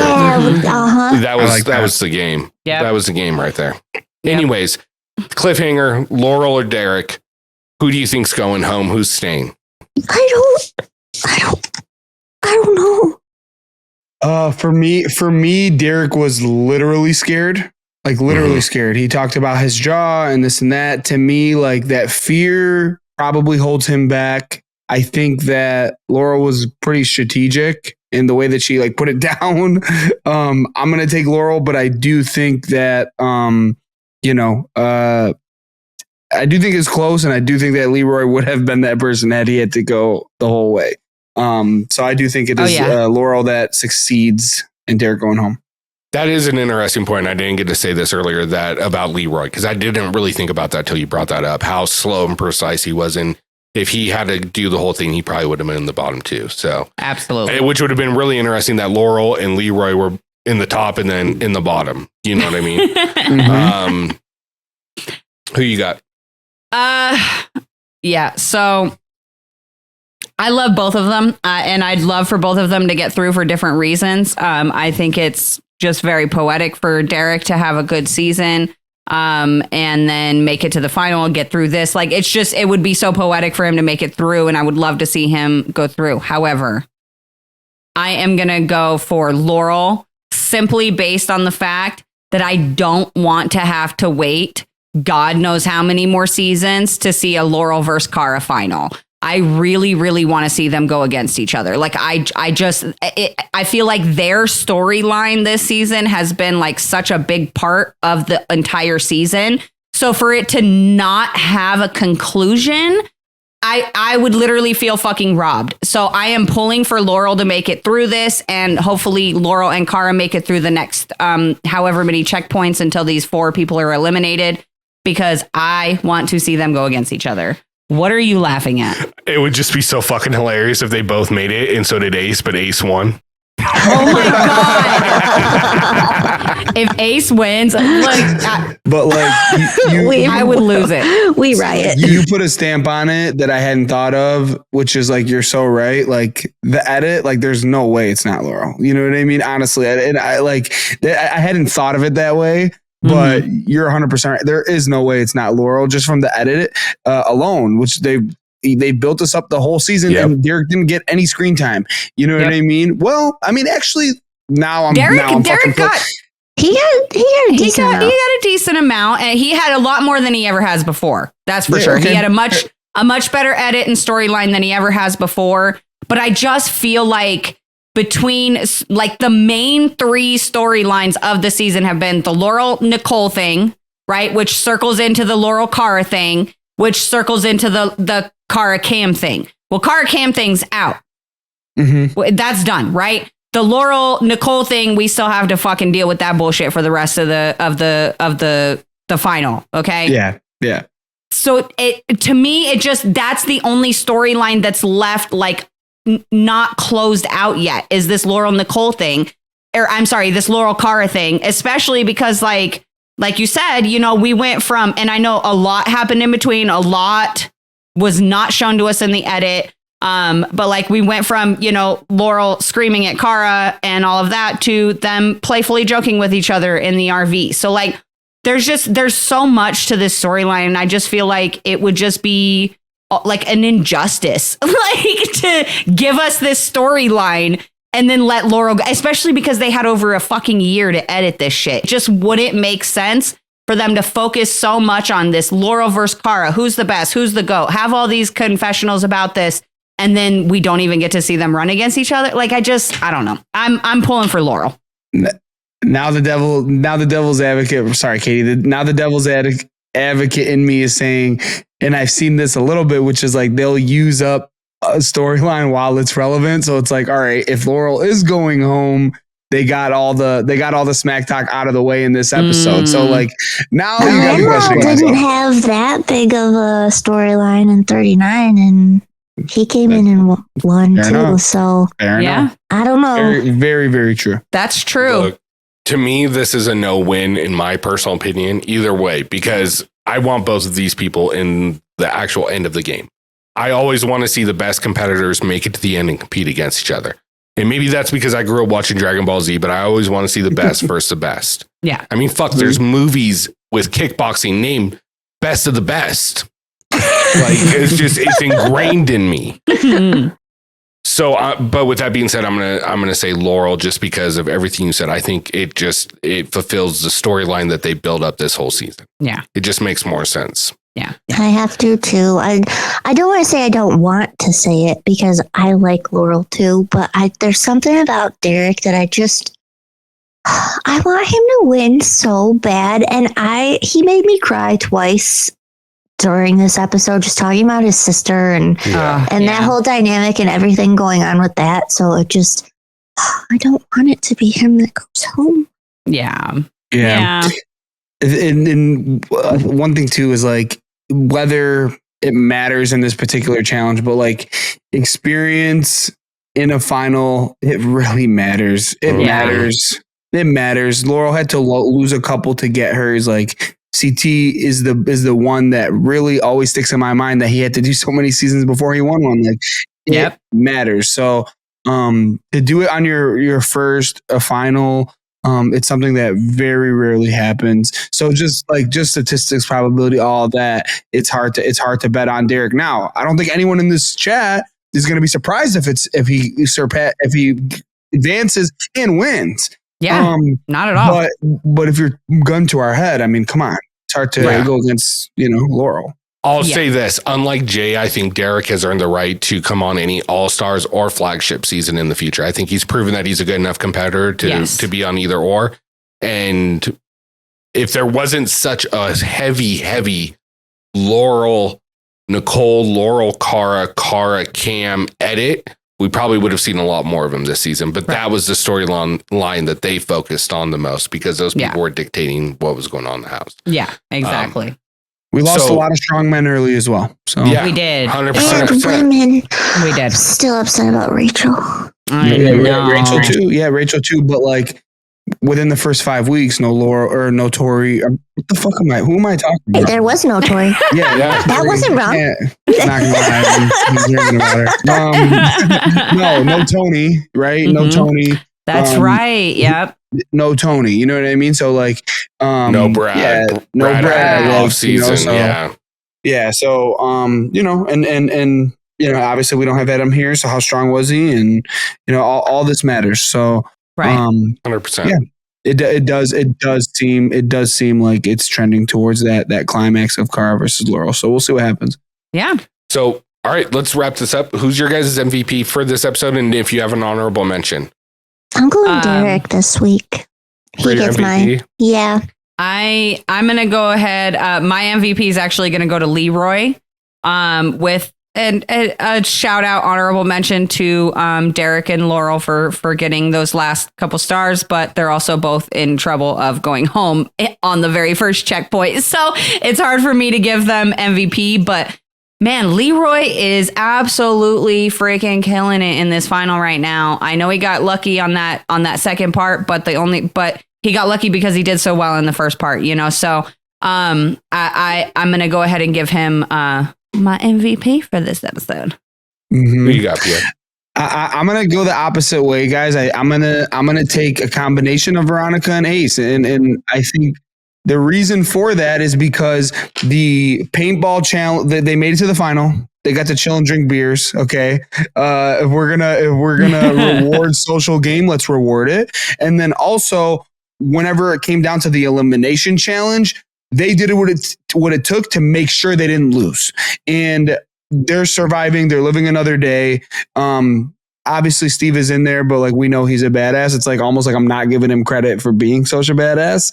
I would like to give it. I would give it Twitch while he said. I would give it to 3 if I could split it evenly. But I think just to give them some shine because they've had 0 the whole fucking season, we'll give it to Veronica and we'll give it to Ace. They can split it. That's fair. I don't mind that. You know what? You've changed my mind, Pierre. I'll give my honorable mention to Laurel and Derek. I was weighing that first part of that daily purge. I was weighing that a little heavy, and for them to win it and then go into the final. But I'm going to give them the honorable mention, and I am going to give it to Cara and Ace because same reason they got through it. They were never in risk of going home. So nice. they made it to the final. They did everything they were supposed to do. Yeah, and Laurel, despite how spectacular her performance was, she stacked the deck in her favor. She had she brought Flora with her, and she had Avery with her, and Avery's competed very adequately. However, she had her chance. She did not go in, and you're not going to beat Laurel in 85 to 90% of things. So you sealed your own fate. So 100%. Brilliant gameplay by Laurel getting to that point. Do we know that she had inside information? Who knows? If she did, she used it to her advantage. There you go. Yeah. Yep. That's all that matters. Yeah. All right. Well, that pretty much wraps up this episode. I mean, we get the next time on, which is more final. It does. It is more final. Yes. That's accurate. More cowbell, more final. It does look like more carnival game style kind of things. But there was a clip that looked like Cara running down a dirt road. So I'm hopeful that we're going to get a running portion potentially.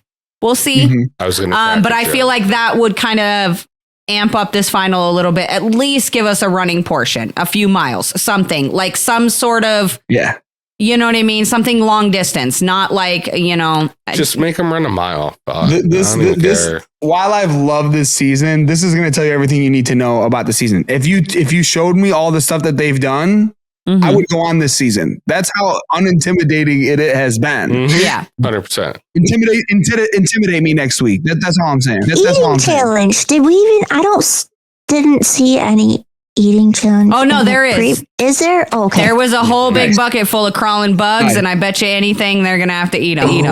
Nice. Bring me something I would never do, and then I'll be like, all right, that's a final. Watch Veronica crush the eating challenge just because it's old school.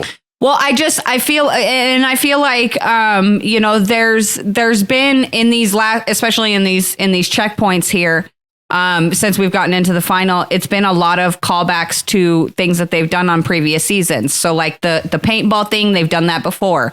The electrocution thing, they've done that a couple of times. The go-kart, whatever.